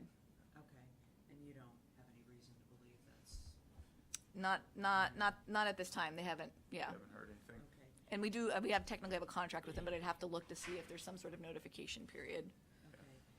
I mean, it's obviously a significant investment on their part that. Yes, they would It's a they would be small playing the snow. long game, just like Right. we would if we did dewatering. Right. so. And you mentioned about the grants that you had gotten. I'm just curious to know, is there an expense? Did we have to put up to So get the grants? The $1 million grant is a no match grant. So we were very lucky. It was 1.25 million. There's 5 CSO communities, and we figured at best if everybody put in, we were going to get, a slice, 250. But I said put all of our projects in, have them tell us no, and they gave us most of the money. I think Rutland got a teeny amount. So There's nothing like a grant with no match. yes, I mean still substantial. It is substantial paperwork, but hopefully with the new staffing, we're going to be able to. It's an investment of time and resources. I just wanted to also thank you for the presentation. I particularly like presentations that have numbers and figures, so that we have not just simply a. Pretty face. Thank you very much. Can you please go back to the last slide?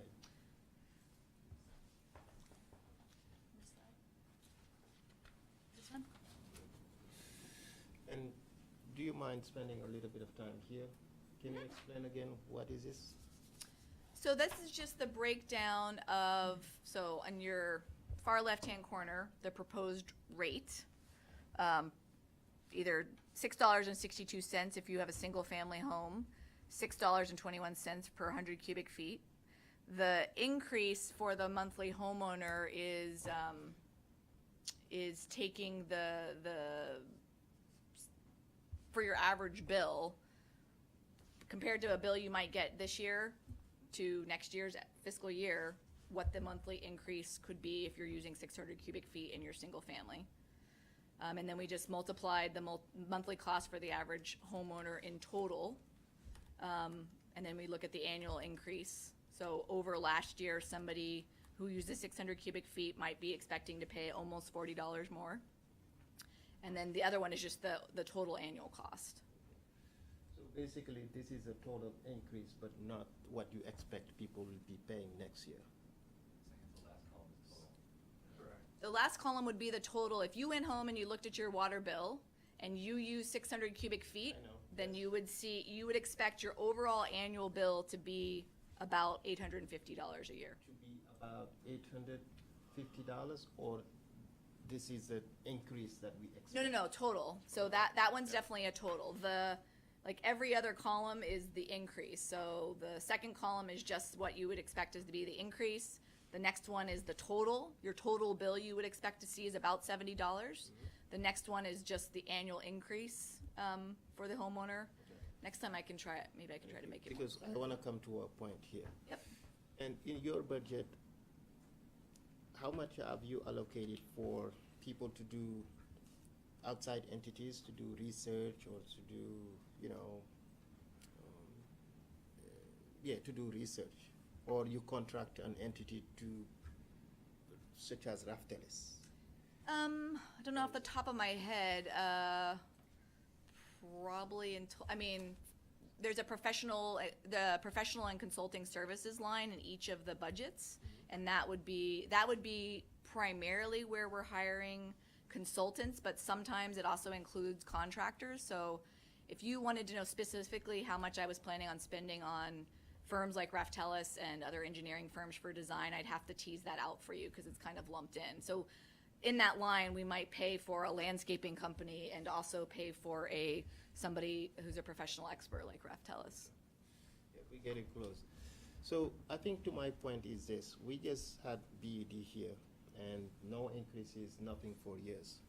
But I was wondering if that line budget item where you contract entities to do studies, to combine those two entities, is it part of your, is it in your radar? Is it part of your scope of work? To look at combining the water resources with BED. This BED, at least. We continue to look at that and think about ways in which we could combine services. And one example that has already come up as far as a cost efficiency would be if we could figure out how to ever have like a unified bill. It's whenever we've looked at it, the clerk treasurer's looked at it, it is more complicated than not because our customers don't overlap exactly, and so there'd be a lot of massaging. It is something that continues to come up, and I am not opposed to, but we do not specifically have anything in there right now to study that specifically. I think it was last study, you might have been around, I think it was last studied like in the 80s, and I don't know the reason why it didn't work. Political. Also, what you said about the two don't overlap. Yeah. So lots of tenants have an electric bill and no water bill. Exactly. That's the issue. That's Yep. right. We looked at this maybe 2 years ago with Counselor Paul, and there was so little overlap, it was really hard, yeah. Right. It doesn't mean though, we've even met with them though about our meter technology. Could we leverage their meter fixed network to have our meters talk to them? And again, I feel like everything in my life, it's always a little more complicated than that. But we continue to be in constant contact because we do see that naturally there could be a synergy there.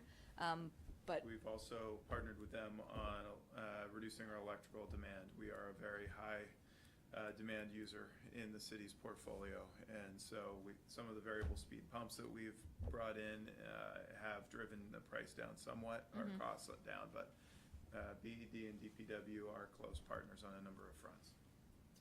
So to my question again, what will it take to get there? What will it take to look into that, combining those two entities? Just the water division and Burlington Electric Department? It would, I would say it would take a very clear direction from the administration or council to say, we want to spend our time and resources to take a good look at this. It is not a quick study, and in the midst of a generational reinvestment on the water side and the rate affordability study, a number of other activities, this is currently not in our field of view. And I also imagine there'll be some challenges with the PUC and Yes, the state, exactly. getting that. Right, it's a public service board, utility, yeah. I think, when we say to study something, it's not only one aspect. Yep. All right, you aspects. could come back and say there's clear And reasons why not to do So it. it sounds like it will take a council initiative to do it, or the administration to do so. Yes, and there's not currently money in the budget to do something like that. Thanks. I will say that there's a lot of good stuff being done, and the voters obviously have been very resoundingly approved the initiatives that have gone forward with good reason. As you said, water's worth it. But the council has been too, has been supportive. But I do hope that we can find a way to begin to stem this, because it is getting expensive. So the average, the $846.24, that's the total utility bill for a year for the average customer. For somebody who uses 600 cubic feet, yes. So when you divide that out times 12, it's $70.51. Correct. Which is getting expensive. I mean, and there's a lot of other expenses in Burlington that are not within your purview, but just hopefully we can find a way to, we can't continue to have significant increases. We are looking forward to the rate affordability study and understanding how best we can look at programs, rebates, rate adjustments to address this. And new revenue. Again, I do believe Yeah. there are things that we're not charging for that we could legitimately charge for if there is a appetite for those particular customers having to absorb some of those costs. So I am hopeful that we're going to figure out how to at least slow down the slope. We are, I know we're not the same as everybody else, but when we do look across the nation, we are not an anomaly in needing these rate increases. If anything, we're below the sort of national averages. I know that doesn't help the average ratepayer, but at least helps me know that we're not somehow doing weird things and costing way more than at least on average. It's really this driver of the infrastructure deficit, and all of the water resources are slamming into or being sandwiched between this old infrastructure and new regulations. And it's really hard. It's really, really hard. Thanks. Anyone else? We will move on to traffic then. Thank you. You're certainly welcome. Passionate about parking. She tries to convince me of that.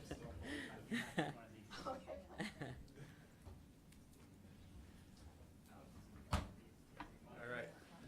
Jeff, come on up.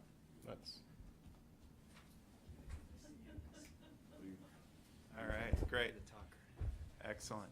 Max. 7:30.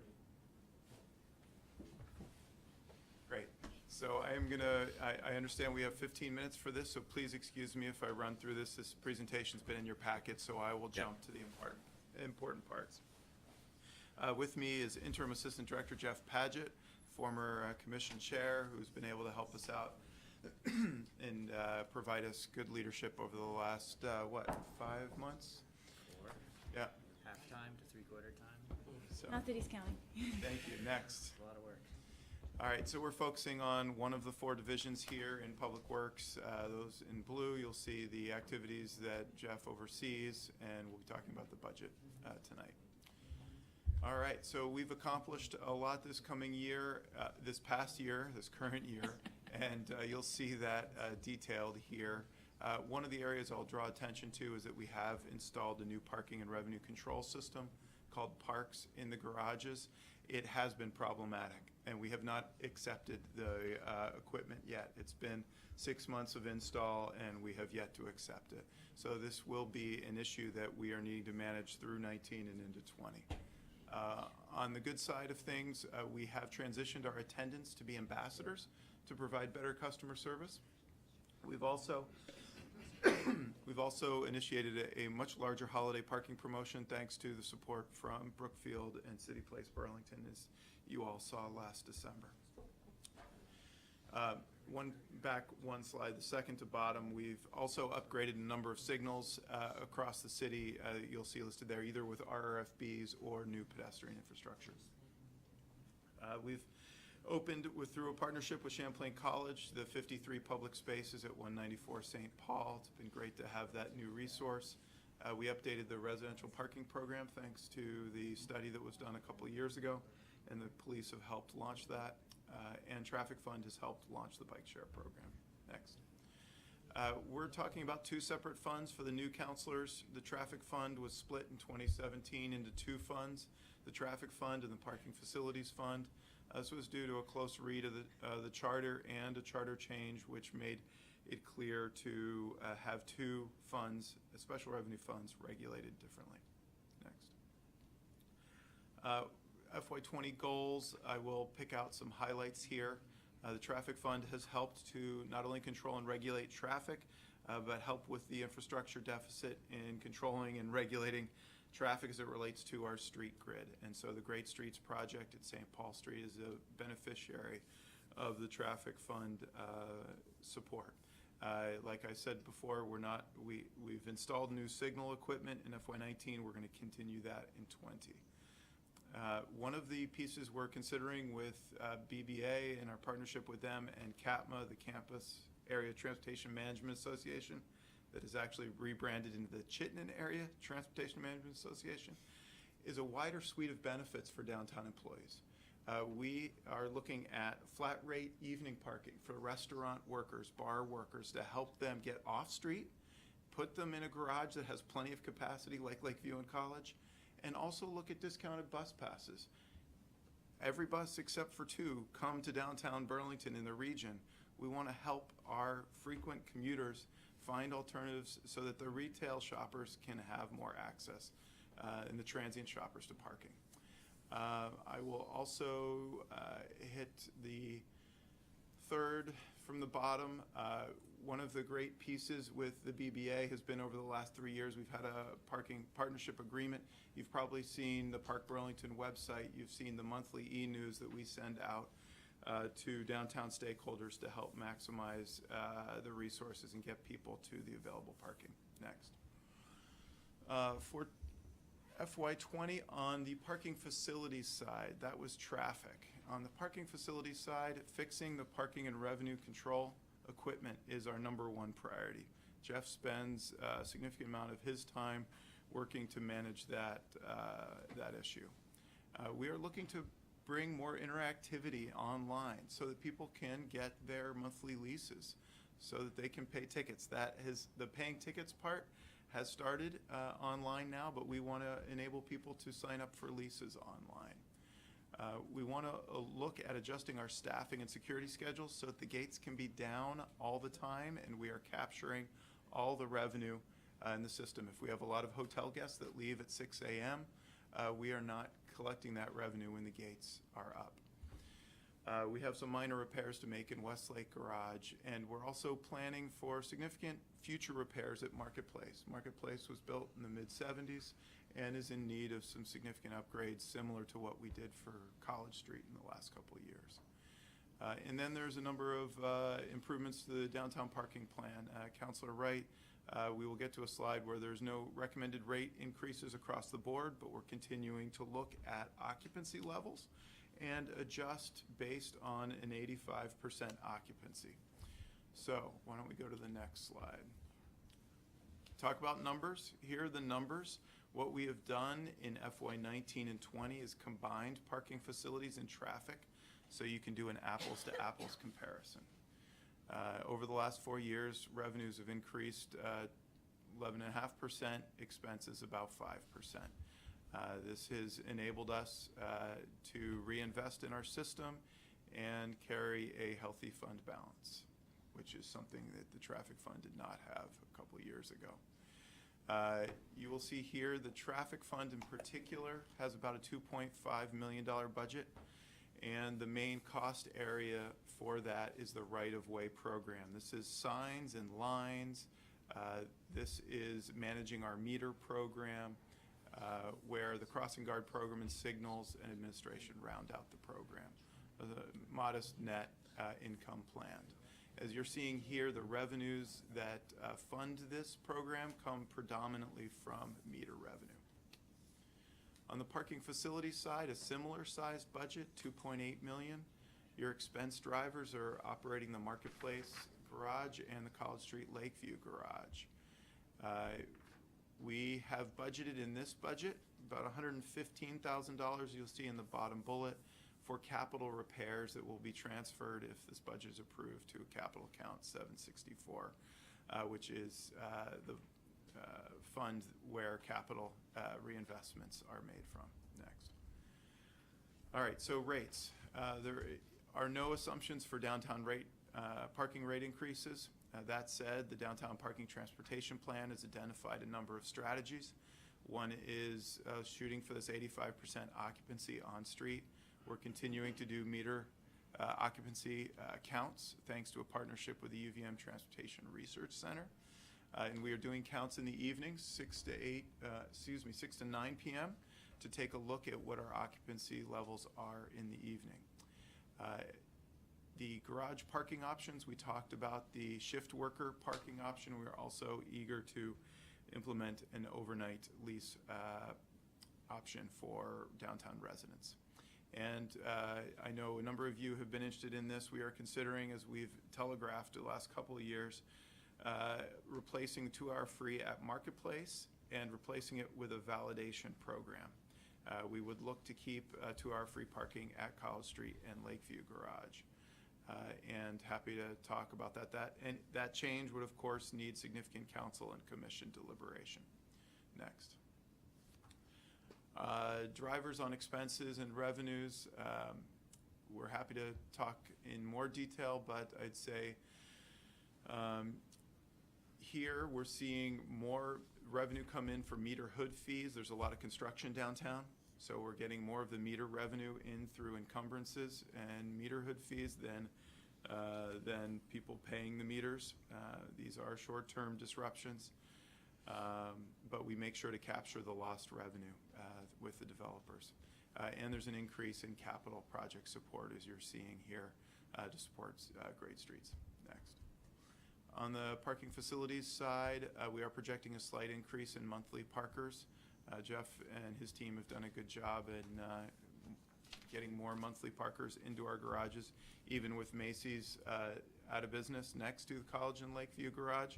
We have been able to keep those garages full with monthly parkers. Next.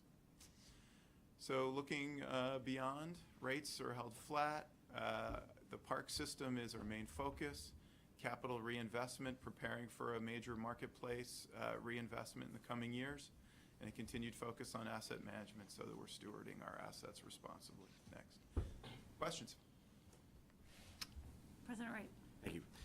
Chapin, can you remind me what the commission has authority over and what the council has a say in regard to the? So largely, the council has delegated to the commission the authority to set rates on street and off street. There has been a recent resolution by the city council that if there are going to be changes in rates, to explicitly notify the council. There is some language in charter, such as around the 2-hour free parking program, that is in charter, is not able to be adjusted by the commission, though it says that there shall be a 2-hour free parking program. It doesn't prescribe where. So that's a quick summary of where the responsibility is. What about things like Sunday parking or enforcing hours, 8, 9 o'clock at night, whatever? The commission sets the hours and the rates, and so the council has requested the council be notified before the commission deliberates on or acts on any change like that. But that just says notify us. It doesn't mean they tell us and then they can still do whatever. Yes, I don't recall the exact language of the motion, but I think it was more around notification than it was around seeking a recommendation from the council. So, just for the record, I have thought for some time that the council should have more say in these things, that I don't think there's probably support in the Charter Change Committee for that. I probably will try one more time in the Charter Change Committee. If there's not, I may start some kind of a petition to take a charter change to the voters, because I strongly believe that on some of these issues, the people who are elected and accountable to voters should be having at least some kind of a say at the end of the process than just people that aren't accountable at the polls on some of these bigger decisions. Not that we make all decisions, but that at the end, if it's a controversial issue, we have the ability to change it at the end of it if we wanted to. So, just throwing that out there. Thanks for the heads up. My short tenure here, one of the things that I recognize I've actually talked to you about is having more flexibility in the rate structures. Right now, it's baked into ordinance what our rates shall be. Like, summary, Chapin has the ability to do a pilot program on the streets. So that's like all these meters that came in. Remember, we set the meters to go to 10, and then we backed to 9.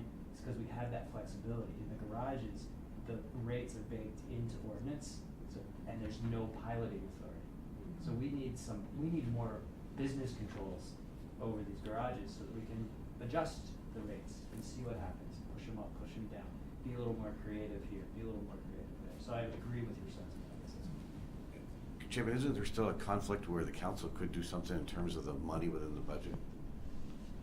The council does approve the budget, so absolutely, if you made a change to the budget that forced a management change to achieve the budget objectives, then that's in your prerogative to do so. Thanks. Yeah, I'd prefer not to do it that way, though, I mean, in all honesty, because I think that leaves the department scrambling, and that's not really the intent. I agree, I just was pointing that So, out. yeah, so anyways, I have a couple of comments, and I guess I'll start with the parking. The hours, I'm glad you're looking at them again. I don't know where that's gonna take you, but I'm glad you're looking at them again. I'd prefer to see them roll back to 8 o'clock, but I'm really glad that you're looking at them again to figure out, just what what is happening out there. I'm really concerned about the Sunday possibility. I think what would happen is, even if you did something like a pilot, I can tell you that I now, if I'm coming down and I've been able to use my parking pass because I'm here, doing city business, I might stop and grab a sandwich before I go back to my car, full disclosure. But I wouldn't come down to have a sandwich because I'd have to pay for parking. And that's really true. I look for alternate places, and I think what you're not factoring in is that I think a number of residents in Burlington, if they are not within walking, and if they're not young enough to bike, may make that same choice, going somewhere else where they can have free parking in order to grab a bite, and that means go to a movie or even shop. And I always say, like, when the Church Street Marketplace, I do my fair share on buying downtown, but I have to think about that now. I really do, and I always have, and so I'm certainly hoping that you won't go to Sunday. You have been spotted in Target, though, by the way. Once. But anyways, that's my thought on that. I am concerned about that. And I know it's a delicate balance. I wasn't excited about using the traffic fund to support infrastructure, parking garages. I thought we should be bonding for those. I have a different philosophy than what has happened, but I'm living with that. But I am concerned about how we charge people, residents specifically. I think that the out-of-towners wouldn't know a difference. They're used to paying for parking all the time when you're visiting. But anyways, I really hope that this year Brookfield will contribute again to the holiday parking. I think that was a really important piece, and so I'm hoping that, I don't know who has that conversation, but I'm hoping that happens again.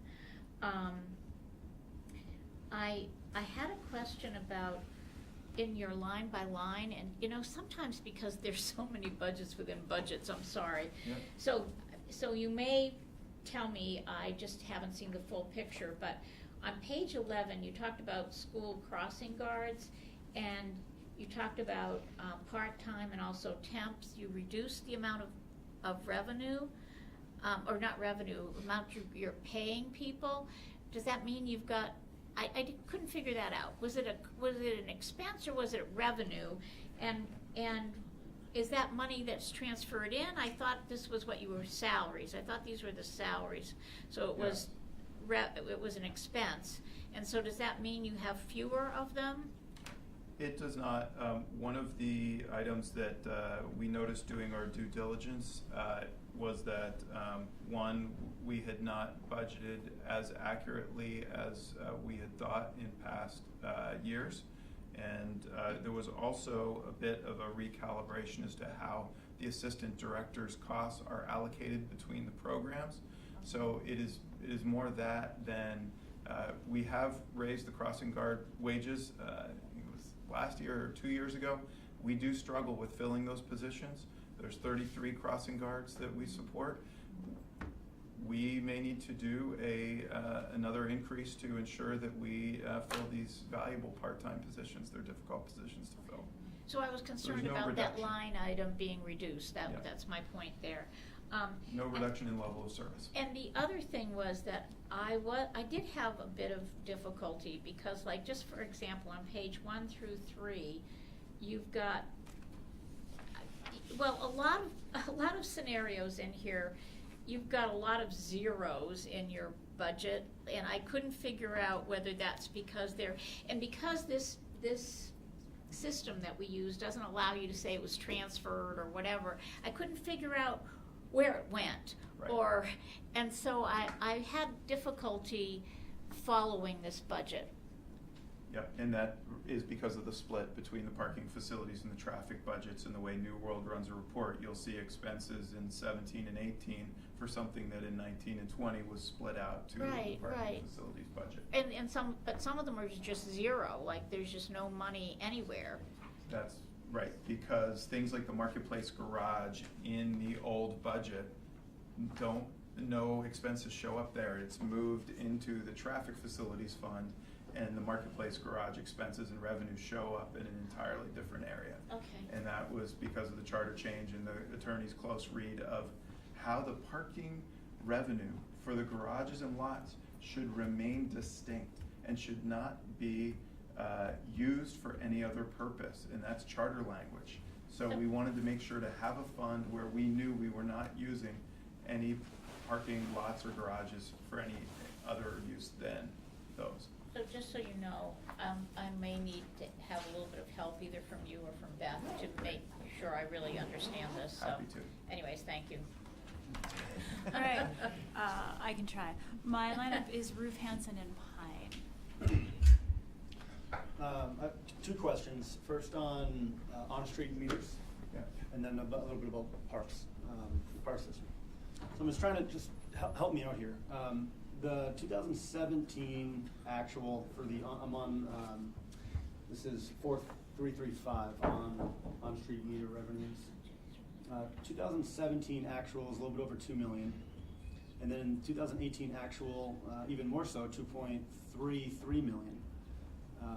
We had a dip though in 2019 actual on the 1.5 million, about a $736,000 dip, and we were also budgeted at that little over 2 million point. So I'm just curious, and we're also budgeted again at this little over 2 million for this fiscal year. But I'm just curious about this dip and what could be what's the reason for that? What are you seeing the dip in terms of? Where is that showing up? Yeah, so the 2019 actual, 1.595 million. Okay, yeah. Okay. And you know that's a year to date, right? So is that the purpose that we're gonna finish off? That's a more in line year with to the date budget? number in New World. Yeah. I mean, we haven't finished FY19, and Right. I don't know where that's through until, but that's Whatever date is kind of at the bottom of the page. okay. So May 17th. So we expect to be, so there's no issue out there that we're losing revenue or for whatever reason not bringing in the typical degree of revenue. Yeah, there's a lag in a couple things. Park Mobile, we've transitioned our pay. A lot of people are paying not with cash anymore. Cash was really instant. We take the cash, we put it in the bank. With other ways of paying, there's a lag, and so with Park Mobile, we get a monthly reconciliation from them once all the payments have been made. So that's part of it. We are seeing some decrease on the actual meter revenue, but we are making it up in the encumbrances on the meters where the construction is occurring. So thank you for that clarity. So it's just a data thing. When we shifted from the coin operated meters in the core and shifted over to the smart meters, there was an assumption on my part that we would actually see a net increase because there was some melt from what was, for a couple different reasons, there was a melt. Are we seeing that or no? Because I'm not sure, I can't see past 2017. Right. If you were to go back past 2017, you would notice that there has been significant revenue growth on meters. We were at about 1.2 million when I came on in FY13, and we are now around 2.2, 2.3. So that yield is great. Onto the park system, which I know is, as you've said a few times, the primary focus. Can you just shed a little bit more light as to kind of what the hiccups are here and what the steps are going to be to rectify it? Yeah, so we went in with a joint procurement with the airport, and the airport has certain type of need, and then downtown has another type of need. Obviously, for efficiencies of the city and reporting and contracting, we went and walked together, and we selected a vendor. The vendor has delivered very well for the airport. Unfortunately, there were two separate installs, and between the airport install being done and our install, there was a corporate consolidation and a takeover and a manufacturing plant that got closed down, and we got the last equipment from the manufacturing plant that closed down. So you can imagine the workers were probably really excited to be putting the last equipment together that they would ever put together. And so not only have we had equipment challenges, we've also had operational challenges because the needs of downtown are much more complex than the needs of the airport. There's one garage at the airport, with a certain rate structure. One exit. With one exit. And we have multiple different garages with multiple exits and multiple types of customers. Hotel customers, monthly parkers, transient parkers, and the like. Unfortunately, we have not had the same positive experience the airport's had. Just to give you insight, I have meetings with them on Tuesdays and Thursdays, and they are very frank, and we're working through a lot of issues. Just to give you some context, just this week, I got confidence that they're able to count the cars in the garage. Okay. Like, this is a system where the gate goes up, a car goes in, goes down, gate goes up, car goes out, goes down. And as of this morning, I thought that we had the cars counting. I checked Marketplace this afternoon, and we were again at 175% capacity. Still not working. Yeah. So these are the challenges, those fundamental basic things. And then, speaking to the setup, in the beginning, there's a pretty robust computer software behind all of this, for right? sure. It's a big database. Yep. And a lot of the data as it was imported in is just a little scrambled.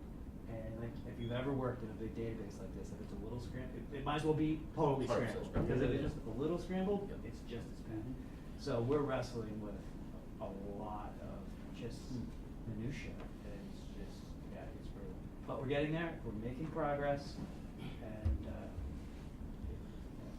Alex sits in on these calls on Thursday, so we can hear. Yeah, and I know this is an unfair question, so but I'll ask it. Go ahead. Well, I'm sorry, but I said that the upside is we do see light at the end of the tunnel, and we will get to a point where the gates are down all the time. And when the gates are down all the time, then we can start capturing those people that come on Saturday morning and leave on Sunday, and they don't pay. Yeah. We can start doing things like overnight parking. We can have a 24-hour facility, which is what a parking garage really is. Of course. Is there, so the light, you can see the light at the end of the tunnel, when do you think we'll get there? I know that's the unfair question that I know I'm asking. It's always slightly unfair. We're gonna need some time. I would say you should check back in with us regularly. My hope is that by the end of the summer or early fall, we will have a system that is either fully functioning or we will have a strategy involving others in the city to figure out a different path forward. We're working on two paths right now. One path is get this thing that you sold us working, gosh darn it. Yeah. And the other path is, okay, what are the other options? Yeah. And what does that path look like? Yeah. So that's what we're working on, and we're going. Well, two- path. Actually, there's 2 or 3 other paths, but Sure. for the sake of the discussion, simple that's the path. point. The final Two- question on this was, what was the total dollar amount for the contract for this, the entire system between the airport and the downtown? Yeah, for us, it's around 1.1 million. For DPW, that includes a 5-year kind of service contract. With the airport, it was a little bit less, so I think we're talking about a total of around 2 million. Thank you. I'll take this place. All right. You mentioned that there may go to a validation for the Marketplace garage. Explain how that works with the DID that we have that says they're paying for 2 hours of free parking. How would that line up? It seems like there's a misalignment there. Right, and we've been working with BBA and the Church Street Marketplace to kind of flesh out what this would look like. There would still be a 2-hour parking program in the city if there's still 2-hour free parking at Lakeview and College. The validation program that we've been talking about would have the DID support some portion of a validation. So validations would be paid for by the DID and then in part by the businesses who wanted the validation, so that there'd be a shared investment, and then the business could provide it to the customers or the organization. It could be a nonprofit downtown, it could be a business downtown, and the DID would support a portion of the value as part of the $300,000 that the DID raises for a parking program. The parking program says it includes 2-hour free. It doesn't say it's exclusively 2-hour free. Does that fee that the businesses pay now, does it cover the cost of the program? Nowhere near? No. It does not cost. If one looks at what 2-hour free parking costs the city, it does not cover the full cost of 2-hour free. That said, we have had this benefit in place, this incentive, for 20 years, and at some level, I think there's interest among stakeholders to try new ways of serving the public. And so the discounted bus passes that we're exploring, the nighttime leases, the validation are all ways that we're looking at trying to provide a different service to the public. Okay, and let me finish with my questions. I'll ask yours in a minute now. I wanted to ask up there for me. I think, and I could be ahead of it or behind it, but there's a move to eliminate parking requirements in what we used to call the central business district. Is that something that is advancing at the Planning Commission? Does anybody know? There's been discussion, I believe it's going to be discussed in concept at the Housing Summit, but there is no, to my knowledge, Nothing proposed yet.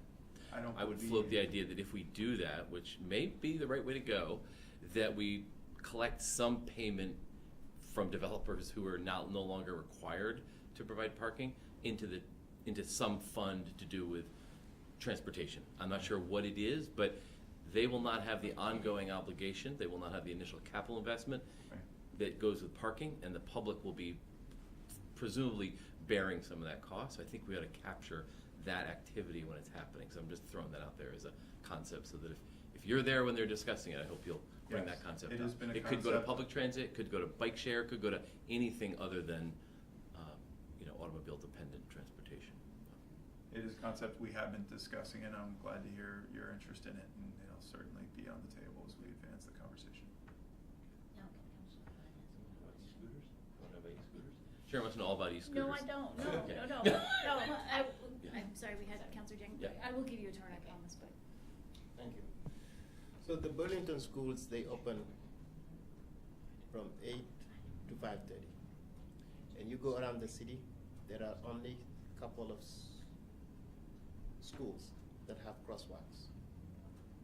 Some schools, all they have is just cross guards, right? But the Burlington school, they open until 5:30. We have after school from 3 to 5:30 every day. Kids cross, no crosswalk. So I was just wondering why some schools such as Sustainability Academy, Integrated Arts Academy, C.P. Smith, they do not have any type of crosswalk to help students cross when school is over at 5:30. And why don't we have also crosswalks to help the kids, cross the streets? And some of the streets such as North Street is super busy. Eaton Allen Parkway is also very busy. And how do we make sure, especially when, the day-saving light, what will it take to have crosswalks, at least in some of those schools? So if there's a desire, there are crosswalks at these schools. Some crosswalks do not have activation. They do not have either a stoplight or they do not have an RRFB, the rectangular rapid flashing beacons.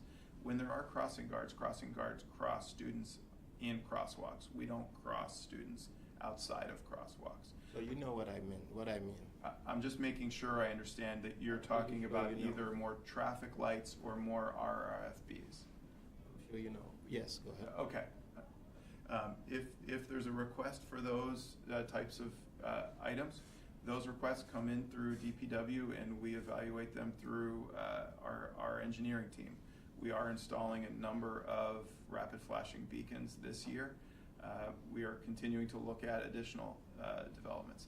There are 33 crossing guard stations. Should the school district or there be another entity that wants to kind of fund an expansion of that program, we're also open to that. The challenge is the traffic fund is currently bearing the full cost of the crossing guard program. So as it relates to either additional signals or RFBs, the requests come to us and we are happy to look at additional control. And if it's want more crossing guards, that's a conversation we'd love to have with you and the schools about how the schools participate in that program, which currently there is no financial participation. So So basically, you're saying that it's the school who have to come to you and make the request, or residents who live around there, or parents who should make the request? In terms of additional crossing guards or crossing guards in different locations? I am talking about flashing beacons. Okay. Or anything that Any- kids can, yeah. The school anything. can, a resident can, a city councilor can. We will take any request from the public. So for CP Smith, I did make a request to you. Okay. Right? And also to Rob. Okay, I don't recall that conversation. It's possible that has happened. I'm happy to look at where that request stands. Thank you. Yeah.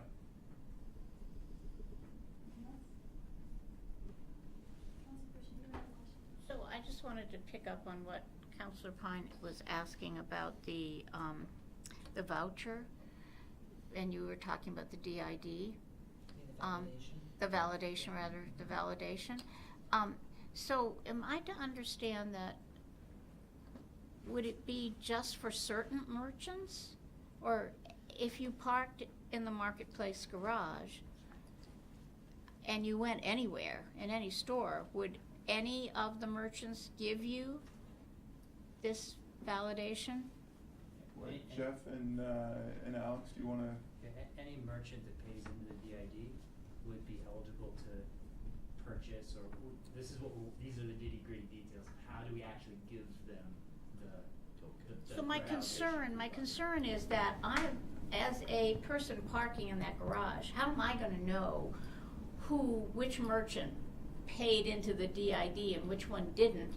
Or is it all merchants, all of them? Okay, that's what I wanted to make sure, so that no matter where a person went, they would still be able to get the 2 hours or whatever free parking. All right, thank you.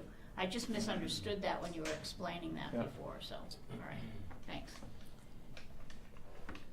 I just wanted to just put a plug in, as I have on many occasions, Chapin, the fact that I still am getting emails, phone calls, or happen to see somebody who still feels that we need to do more with the marketplace garage in terms of safety and cleanliness. I won't go into all the issues that are surrounding cleanliness. You know what they are. People just don't feel good about walking in the stairwells. And to the stairwells particularly, we just power washed them, and I just got a PO last week to buy all the paint to get the interior of those start painting the interiors of the stairwells, so they should all get fresh coats of paint this year. I mean, I that's think- just the beginning, 'cause I know, I see it. I mean, I think that, I think that certainly will, I mean, that's good. There's no question that that's good. It only takes a week for a lot of that tremendously great effort that you put in to fall in terms of people feeling good about going into one of those stairwells. And just like the airport is one gateway into the city that people, we want it to be the best that it can be, so too the downtown. And the majority of people who, particularly people who don't come, who aren't local, although local people obviously use them too, but particularly people who are not local, don't really know the lay of the land in terms of where you can park, they're gonna go to a garage. Because if they live somewhere where there are garages, that's the first place they're gonna go. So that's, and as far as not only the cleanliness issue, but the fact that particularly once it gets dark out, and obviously in the case of the winter, and we've had this conversation about people who work downtown, the added enforcement does mean that people who work downtown can no longer park their car in front of their place of where they are working at 5 o'clock, because they're going to be paying a lot more in parking than they were before, when they literally were paying probably very, very little. And where are they going? They're going into parking garages. Those are people that are walking into them late at night. And so I just think, as I said, I mean, it probably sounds like a broken record, but I feel like I need to say that. But it's critical, and I agree with you. And from my perspective, it's a culture thing. There are some cultural problems in the garage. And I've said that to a lot of people, and we're changing that. And one of the ways that we're changing it is, I don't know if you've seen Bruce, our greeter guy, the guy at the Bank Street entrance. Mhm. He used to be out there in a construction vest and a Napa hat. And I'm like, looks like a construction worker saying welcome to Burlington. So we got him a nice vest that's a bright blue with a bright blue hat. It said Park Burlington on it, says greeter on the side. And now we're getting the same vests for all the ambassadors, but in black. And it says ambassador on it with a black hat. And then the next step is to get the same vest, but all yellow for the maintenance staff. So we're starting to build a team. So it's not just the maintenance people, the ambassadors, and then this greeter guy out front. They're all the garage. That was the thing that I did with Ron Redmond too, because he was desperate to have a greeter. So he would have a greeter standing in the road, and we would have a greeter standing in the entrance. It was like, this is silly, Ron. So we worked together. Now we have one greeter. We work with Ron and with Alex to make a map of downtown. So when Bank Street gets backed up, they have a map to give them to send people down to college. So the point is not all this. The point is culture. I'm trying to change the culture in the garages so they take pride in the garages. I mean, you go in those stairwells and they've got the grates covered up with sheet metal and sheet screws. It's ridiculous. So that's what I'm trying to change. Great, well, thank you. Thank you very much. I appreciate that. Thanks, that's all. I was gonna bring up the ambassador piece and how shifting from attendance to ambassadors was a big step and a huge step, but I think that just goes to show, because I still get these same complaints like others do, and like I'm sure you do, where there really is a need to shift the culture amongst our existing team and then also grow that team, knowing also that in that situation where we had the marketplace and others working on an ambassador program, and you know, it's there's a union piece here as well, where non-city union staff can't go and work in the garages. They need to be out on the street to be doing that sort of greeting, and so there's this complexity to this. But an ambassador program, I think throughout the entire downtown, including and integrating with the parking garages, I think really is the direction we should, and I think are going. And trying to build a 24-hour schedule. Yeah. It's a huge sea change, and there's people that are working in garages who've been cashiers for 15, 18 years, cashiers sitting in a booth. Now for me to tell them, do not go in the booth. Your job is not in the booth. Your job is to walk around, and if somebody pushes the help button, your cell phone rings. That's like blowing their mind, and I get it, because their job was to smile and take money. Now it's to walk around. It's very different job, so it's Well, thanks for your efforts. Anyone else? Okay. We'll move on to regional programs. Thank you. Hopefully we didn't take too much of your time, Beth. Yeah, we did.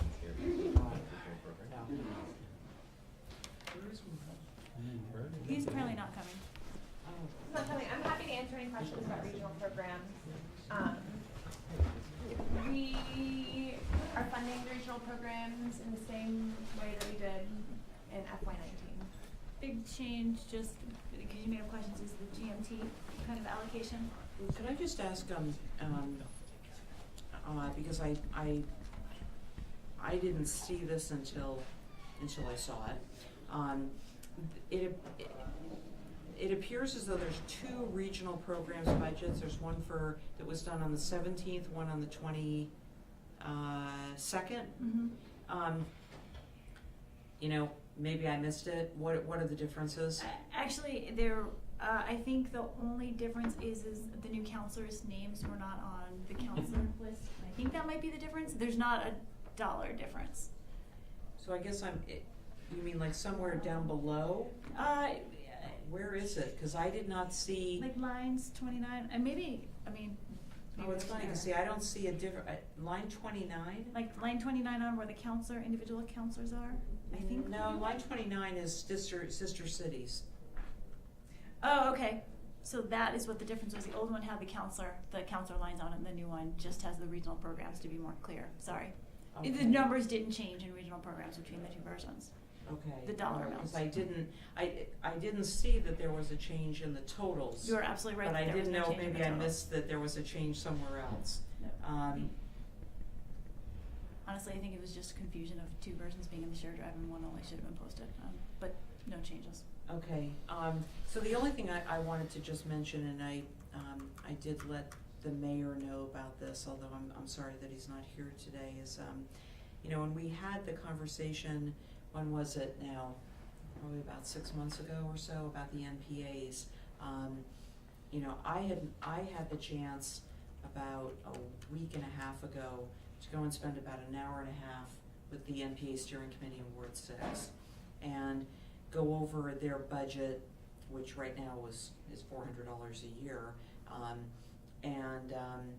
I think that what they told me is that, you know, I mean, obviously they can do a lot more with $1,250, but I think there really is a strong appetite to be able to do a lot more in terms of some of the other MPAs. I mean, like I spent about 2 weeks ago, I try once or twice a year to go to every NPA. And I went to the 2-3 NPA, which is like I'll admit, is like one of the envies of the city. They have a wonderful dinner. We set the bar pretty high. I know, you do. It's a great And dinner. in fact, I even tell people you should go to the MPA meeting in 2-3. Yeah. You know, I think there is an appetite to be able to do that in other parts of the city. And so I don't know if there is a place that figure could be increased to what the NPAs had originally wanted. If there is, for example, like if, you know, and again, I'm just throwing something out. If it turned out that, you know, I don't know what the cost is of, like, say, the special election for the TIF. I don't know. I mean, $40,000 sounded like a lot to me. I had always heard that a special election was not that costly, and wondered if there would be any sort of ability to rejigger that so that we could have a larger number, even meeting it halfway at 15. If there is something that we could do about that. I think that because traditionally the NPAs haven't spent their full budget allotment, we're proposing that in this first year of increasing the budget for the NPAs, it would be at $10,000, and let's see how it goes. Let's see how the NPAs are able to use that increased cost. It seemed like such a large leap to go from where they are now to a full 20,000. So starting at 10,000 to see how it goes in the first year seemed like a reasonable compromise. Another thing that we had discussed with Beth in putting this these increased funds for the NPAs as part of this budget was that we could create a fund for unspent NPA dollars, so that right now if an NPA doesn't spend their full budget line, it's a use it or lose it. So creating a fund so that if the NPA doesn't spend their full budget line,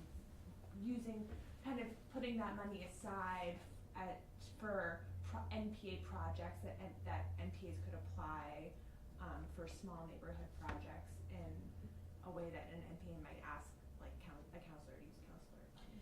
So I guess I'm not sure I quite understand, because obviously it's a budget, and so are you talking about rolling over money, or are you talking, I mean, how are you doing that? Because that's not really how you do a budget. Right, so I think then it would be like an unassigned fund balance. Right, so I think what Jordan's saying is we would budget the $10,000 for them, but any of that $10,000 not spent at the end of the year, we'd put into a reserve fund that they could then use in future needs. Yeah. So I mean, I don't know, because I only can speak to one ward because I asked. They're actually running a deficit right now because they've spent more than the $400 this year, and I would venture to guess that most of them, it would seem that $400 is such a small amount of money.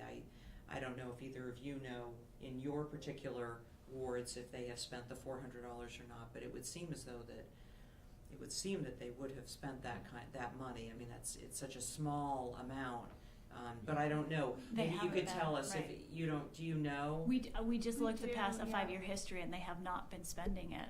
That line item. Okay, so I think it's possible that maybe maybe it's more just a fact that, you know, I mean, again, I can, as I say, I can only speak to one ward. But what I would ask is that if, I understand what you're saying, that this is the first year and it's obviously a significant leap from $400 award to what they had really wanted, which was $2,500. What I would ask is that at the halfway through the fiscal year, that we get a report that, I mean, I don't want to do this by resolution or anything, but just simply that we get a report halfway through the fiscal year so that we can see by ward how many of them have spent what would then be $600, and just have a running total so that we know whether or not the wards are spending this. And if they are, and I don't know if they will, but if they are, and there is a way, I mean, you know, for example, I mean, if it appears as though we're not spending our counselor initiative funds, maybe we could advance that, or maybe there's something else in the budget as the year evolves. I mean, I don't want to speak on behalf of the counselor initiative only because obviously it's money that's available for 12 people, but I just feel like if we can keep a close eye on that, and then if people are spending it, that we find a way to sort of meet that, because I think there is, I mean, that was the conversation that I had with the 5 people on the steering committee, was the number of things they feel that they could do, and would increase attendance. You know, I mean, every ward is different. What works in 2-3 for a community dinner, you know, 2-3 has that a strong sense of community in the way that you work that. That's not going to work in every single ward, but there are other things that'll work in other wards. So thank you for listening. So, you know, wards 1 and 8, someone came from the steering committee and during public forum and made a comment. I had asked them to reduce it to writing, because the reason people don't spend $400 is that it's no money at all, and we get our room for free, and what we have to eat is left over from some meeting that the hospital had, so it's leftover food. Thank you very much. I mean, I'm appreciative, I guess, but not really. I mean, it's kind of odd. You know, it's been there for a while, okay, so it's there. But $400 really doesn't let you do anything, and that is the problem. So we were talking about being fully funded, because then people who know their wards know small needs, know small needs in the wards, in wards 1 and 8, and we felt like we could then go through the process outside of CDBG, which no longer allows you to do that, to identify something that we could do to improve a section in our neighborhood that would be beneficial to the neighborhoods. We used to be able to combine, if like wards, let's say wards 1 and 6, because we're neighbors, there's Main Street between us, but anyways, let's say we had something that we wanted to do for Edmonds or something. We've done that before. We could do that. I mean, with not big dollars, but so it empowers people. It makes them feel like they have a voice in making a difference. And so I really wanted to speak to fully funding what the NPA has asked for. I understand that there is no track record, but I think it's because, you know, if you give someone a penny and they don't spend the penny, are you going to fault them because they're asking because they can't live on a penny, they want $100 a week? I hope not. So I think that's the issue here.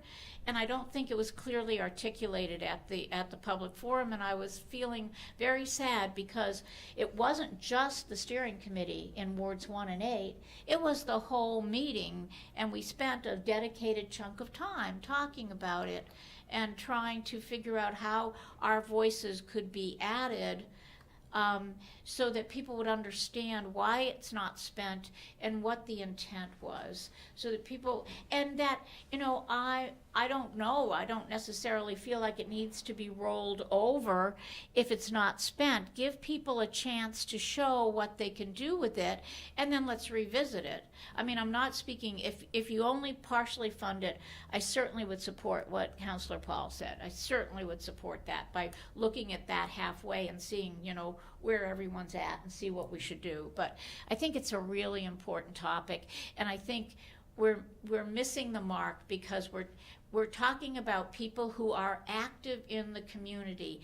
They're engaged. They want to be more engaged. Give them a few dollars and they think they can make a difference. That's what we're really talking about.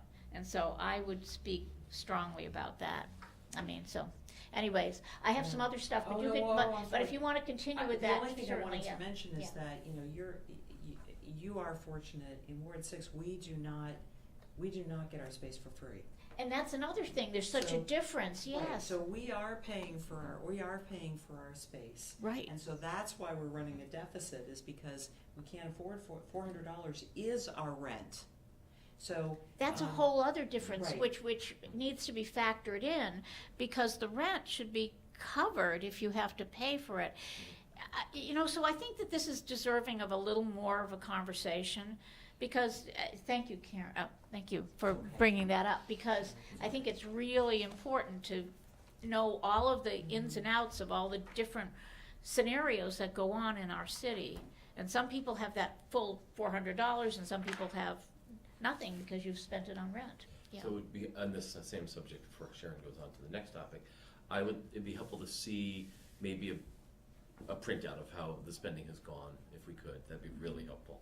Don't go back too far, but a few years, you know, Yeah, a few years. I will have to work with I Cito. just have to pull it up. Okay, that'd be great, because I lean towards fully funding that request at the amount, the 20,000. I lean toward that because it's a really small amount, but the gesture and the goodwill and the citizen engagement that it encourages is so powerful that I think for such a small amount, it's really the least we can do to kind of boost our local democracy. So I think it's probably something we should be really focused on. I think we're all Small. we're all sort of on the same page. I I mean, hear we you. would prefer to see the $20,000 fully funded.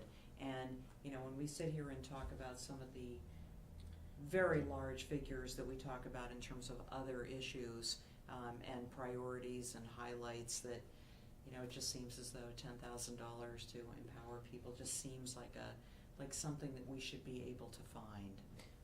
I think that, again, you've all spoken with your NP steering committees, and I hear the call for the additional funding, and maybe what we haven't quite heard in our office is precisely what the NPs would plan to use that additional funding for. Is it like having a neighborhood block party, and kind of those specific ideas maybe would help I can build get the those. case. I have a list. We can all get a The three list. of us will Yeah, give you yeah, three lists yeah, at least. yeah. That'll cover part of the city, Absolutely. where we're at. I'm sure Adam would have some Yeah. statements But also. for example, like in my conversations with Adam, I know at the Ward 1A NPA meeting, he's suggested if there's a project someone's interested in pursuing, he'd be happy to try and coordinate counselor funds for that type of project. I hadn't heard. But that's not what I want to spend counselor initiative funds on. I want to give money to the NPAs. I want to clearly delineate counselor money is counselor money, whether, you know, and I don't want to marry the two. They're separate funds. That's how I see it, so. Well, and of course, the other thing also, in fairness, is that there's the counselor initiative, which admittedly, many of us work pretty hard We to spent it all this get year. that line. Pretty close. There's $200 left. And yeah, We used okay, it all, there's but $200, but we worked hard to get it. Right. And we have tried to do the best we can to spend it wisely. I think we've spent it all across the city, and we've spent it wisely. The other issue, of course, is the money that counselors get individually. Now, I know for myself, when I got closer to the end of the fiscal year, knowing what I had left, I've already given an allocation to the NPAs to finish their last meeting in June with something that will be much more special than they would be able to afford, given the fact that they're now running a deficit. Better than cheese and crackers. Right. Yes. Right. And, you know, and I'm excited about it. They're excited about it. It gives them the opportunity to plan and do something that we don't normally do. And they're planning a huge blowout for the amount of publicity. We've got some good speakers, you know, and things like that. So they're excited about that. I think it would be great if they were excited about it every month, you know, and it really doesn't take hordes of money. But, you know, I mean, and just the other thing also is I know there's one member of our steering committee who's a former educator who has said that, you know, whereas in some wards it is a little bit easier just because the community, the meeting space, and I speak more to 2 and 3, not as much to 1 and 8, but certainly in 1-8 you would have that opportunity too to find a place that would have childcare. Well, you've got to pay people for childcare. They're not going to do it for free. And that is another cost that I know people would, I know NPAs would do if they could, which would all potentially necessitate another room. Now, granted, the hospital also always obviously does this at no cost, but you've got to pay people to have a presence there. So I know I'm getting off on a tangent, but having spent an hour and a half with the NPA, and you know, they said, you know, gee, if we had $2,500 of things that we could do, but if you want a list, I'm happy to get that for you. Some examples. Examples. That would be, I'm Exactly. happy to do that. Exactly. So, Okay. I'd like to think that we didn't put this to rest completely and that we could potentially, before, I mean, you're talking to 3, 4th member of the Board of Finance, or 5th, I guess, there's 5 of us, had to leave for their NPA meeting, I think it is, but in any event, you know, I would hope that maybe at the Board of Finance meeting, before we wrap this up, that we might be able to have that conversation. You've got 3 eager people who would like to have that conversation. Right. I agree. So I think, I'll let Councilor Bushman get on. changing the topic a little bit, but I think I must have, I didn't realize there were 2 versions. I got the packet version. Which is fine, really the numbers have not changed. Okay, so my version though has a first night allocation. It's highlight, which is, we had to, Okay, it's just all the right, old. that's okay. I Because just you don't wanted like to the make account sure. lines changing. I wanted to make New sure. world doesn't like that. Okay, and then there's a $500 for a senior holiday dinner. That's the Hands Holiday Dinner planned by Megan Humphreys. I'm sorry, what is that? The Hands Oh, Holiday okay. Dinner planned Okay. by Megan Humphreys. And is that adequate funding for that? Because I really couldn't speak to it. It's not all they get, it's just one of their sources, but yeah, she's pretty happy with Okay, it. so. okay. I just wanted to She'd take more understand if we that. gave it to her, but I know that Okay. she gets others. And then in this, which is, I know we'll have another conversation, but in this is the Heidenberg Senior Center, which is funded, proposed to be funded at $58,000, which is good, but it's silent because we know about the additional request, and I forwarded that to the Board of Finance, so we'll have that conversation about whether or not additional dollars will be added to that. You forwarded it, so you want that on the agenda? Well, Maybe that's where- that's where it the- referred that communication to the Oh, I'm Board of- sorry, I was thinking you sent an email, yes, But I yes. think we will have that conversation as to whether or not we're gonna adjust that line item or 26 not. and change, yeah. That, for next year, that's my point. Okay, that's it. So, from the mayor's position with regards to the senior center increased funding, I think that for FY20, we're proposing keeping the senior center funding at the $58,000, because really, as Jane characterized the proposal at the council meeting earlier this week, it's really a rough draft, and I think as your questions indicated, there are quite a few details to still iron out, and that's going to take some time. So this budget, we're thinking we'll move forward with the $58,000 of funding, and then as we really sort out the proposal that the committee brought forward and put the administration lens to see if there are opportunities for efficiencies between the senior centers, we would potentially bring a budget amendment in later on, and potentially even think that This would be a use for the unassigned fund balance as a pilot project. Okay, Right. okay. I mean, we'll have that conversation, but thank you for that insight. I appreciate that. Great. That's it. Okay. For me. Moving on from regional programs, health. We all support health, let's keep Yeah. funding it. Make your employees to show up to work. Health is good. That's Health excellent. is I'm good. favor, I'm definitely in favor. This is what happens when Done. we started. I know, this is long. This is what happens. I know, believe me, I totally understand. I am going to not take a lot of time. I'm happy to answer any questions, so don't feel like I'm trying to not answer your questions. I just don't want to belabor any points you don't want to belabor. You are not surprised to hear from me again. Health took a turn for the worse. I'm sorry, I realized as I was saying it. The budget this year, we kind of picked up back on a better trend, but we did budget up for claims a bit next year.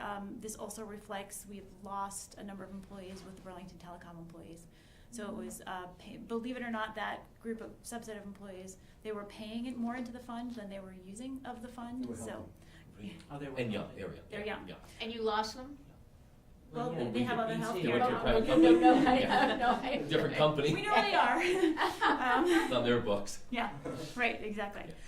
So that's the big change there, is nothing significant, the BT loss and slight increase in claims. Workers' comp is a worse story. And you may see a little change in this budget with the final version that you see. We budgeted up claims because we've had 2 years not great. We budgeted up, I may wanna push that budget up just a bit more in claims. We did create a reserve last year, so it does give us a cushion. And overall, in the insurance, budget, cause workers' comp is kind of booked with the other liabilities. We have another claims line in there which we rarely hit, so it kind of helps balance it out. But just so you know, it's claims. And as I've said, it's not that we're seeing a huge uptick in the number of claims, it's just old claims settling, people having surgeries, things like that, that are just costing money. And we're self-insured for both, right? For health insurance and workers' comp? Yes, we do have Yeah. stop loss on the health insurance of 190,000, so except for a few employees who don't qualify under that plan, we are limited in our exposure for any one person, but a couple of, That's you know, right, yeah. 180,000 Yeah. claims, this Yeah. slides up. Yeah. So then that brings us to retirement. Actually, I wanted to ask about that. Do we have a person whose job includes a real focus on workplace safety issues? Yes, To we do hired that? a new We do, safety right? officer this Where fiscal are they year. housed? Are they in HR? DPW and Oh, Parks right oh, now, okay. because that's where, as you can Most of the imagine, the claims. biggest risks are. BD has their own person. Right. Are you moving off from health? I don't have to, but I'm just handing you for the retirement. So, Okay. Nicole Blow was the she's been doing some great work with them. We have great partners with our insurance, with Hickok and Boardman. We get some safety consulting too through Remote Safety, and they're starting to engage them more to do some training. Okay. Yeah. So yeah, I think we are doing some good things. Yeah. Before you move to retirement, can I just ask you why the reduction in wellness? Where did you see a reduction in loss? I'm sorry. Expense, so what does that mean? I couldn't figure that out. Professional and consultant service, health and wellness. Is that, I mean. Can you tell me which line you're on? I'm sorry. I'm sorry, it's 6500119, but on the page thing, it's 71. Oh, That's an expense, I understand that. I Yeah. just couldn't figure this out though, what? it was just actually, it was just to tie it to, so that is, I'm sorry, GISC, who's our administrator, gives us a $50,000 grant every year to spend on wellness programs. Yes. That's remaining there. We had another consulting charge in there that we just don't have again. So we're not taking away from the wellness Okay, program. okay, Yeah. all right, thank you. All right, perfect, thank you. We do, we care about wellness, I promise. Did you want to speak to retirement before questions? Can I give you a two? Of course. Yeah, just because we do have a significant change to retirement, a couple of significant changes I would just like to point out. One, which is, although good news, although you're seeing the impacts of it, is we are required to do every 5 years an experience study where the consultants, basically the actuary, looks back and sees what kind of trends have actually happened with our population and then adjusts the assumptions they use in their models to look at those trends. Biggest and some surprising changes where we're finding that the Class A, the public safety, are living longer, and the Class Bs aren't living as long as we had expected. Jeez. Right, I know. So the adjustments are made in that model, but that shifted a lot of the retirement liability to the A's, which is all general fund, as opposed to the B's, which are scattered more across the city. There are a couple of other small changes, but that was really the big impact. And where do you see that biggest difference? You're talking about right here under the additional. You can see on line. The 10,856,000. Yeah, so if you look on actually line 25, Mm-hmm. you can see that's the participant charges. So that's what the city pays for retirement for the A's. So it went from about 4.3 million to 5.4. That's the big switch. Where we did get lucky, which is a really great thing, and if I'm going into too much detail, stop me. We because of some other changes in the experience study, you'll notice though the shift in the liability significantly hit the general fund, the overall liability this year stayed pretty flat. But what we're able to do because of some of the changes in the experience study is to lower our assumed rate of return, which was at 8%, which is really high. So basically what that was saying is we thought every year we'd make 8% on our portfolio, and we largely don't, and so you're just setting up problems going forward. So we were able to decrease the rate of the return assumption to 7.5 now, with, as you can see, again, shifted the rate of return didn't. It was the other changes shifted the impact to the A's, but the overall liability was pretty similar. And the retirement board is going to, over the next 3 or 4 months, kind of set a plan to probably further reduce that rate. It should be closer to 7, right? Or even probably. I mean, I've heard And so how are we States gonna use make it. up that difference of money though? So, How do together. Between the, sorry, I didn't hear what, no? So what? the difference in, yes. so No, yeah. the rate of return, Yeah. I mean. So because of other changes in the based upon the experience study, our liability, our cost for this year would have gone down, but because it went down, the decreasing the rate to 7.5 was an increase in cost, so it net kind of kept us just, it was about a $300,000. So this year, but then next year we'll have to. There will be a cost. There'll be a yes. cost. I mean, because we knew that when we did this, we were gonna take a hit. We got lucky this year. We got really lucky Yeah. this year. And that's what you're